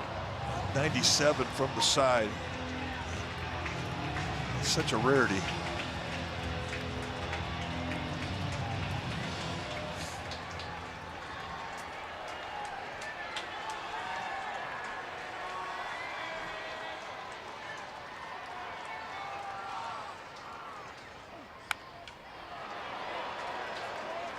He used every bit of that bat to stay alive. Wow. And that's a great pitch that Lawrence throws up there, and look at the extension to try and scratch a piece, and he does.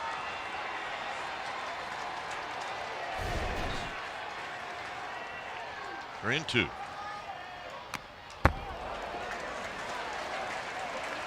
Another great emergency swing. One thing about Lawrence, I mean, he hasn't gone on the inside part of the plate at all. It's been away, away, away. And the way that Adames is swinging the bat right now, I mean, he will take that to right field.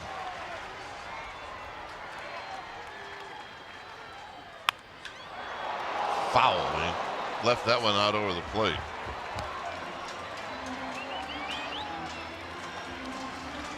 All right, Erica finally got a play.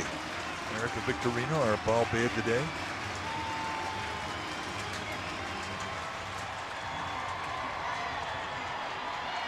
And another 3-2 pitch.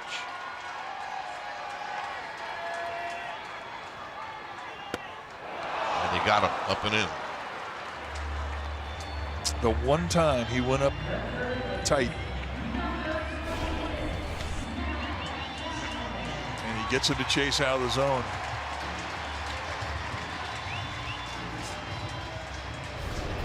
Here's Chapman.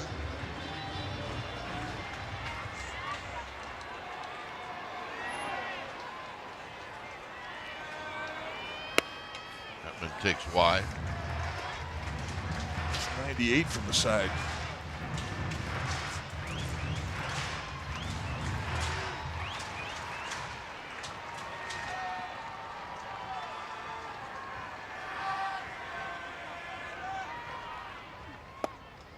There's a strike.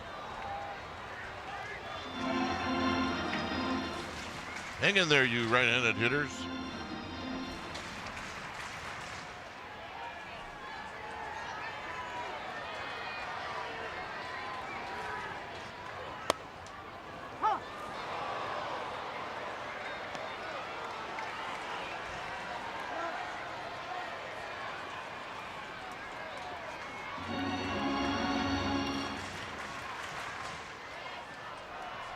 One and two.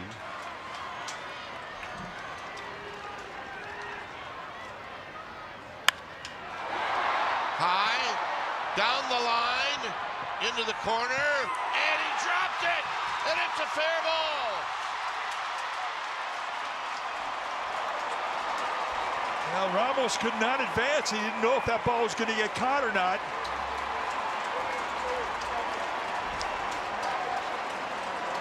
Just a really strong-handed swing of the bat from Chapman. And Ramos, I mean, he's got to wait. He's got to wait. And in the end, he could only advance 90 feet. There's no other way he could have played it. Ball came right back up to O'Hearn, who got the ball back into the infield quickly to prevent a score. So Gilbert will be walked intentionally, and here Jesus Rodriguez is in another spot. Take a look and see the play that just goes off the glove of O'Hearn. Infield is in again. And a flare to right.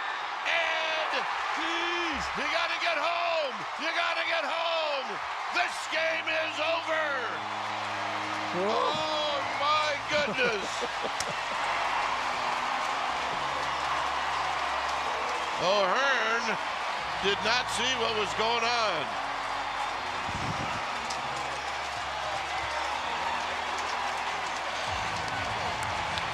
Oh my goodness. Never easy when you're turning a worm around. And in the end, it was Jesus Rodriguez that came up with the money hit.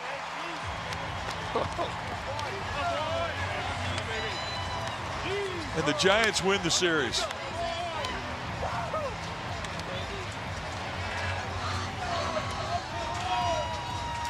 All I saw was Ramos going back to tag.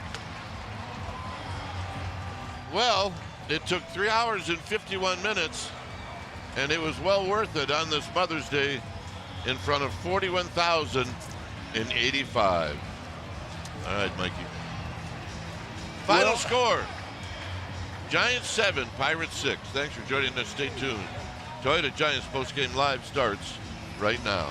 That was an adventure. Never sounded more like Ron Santo in my life.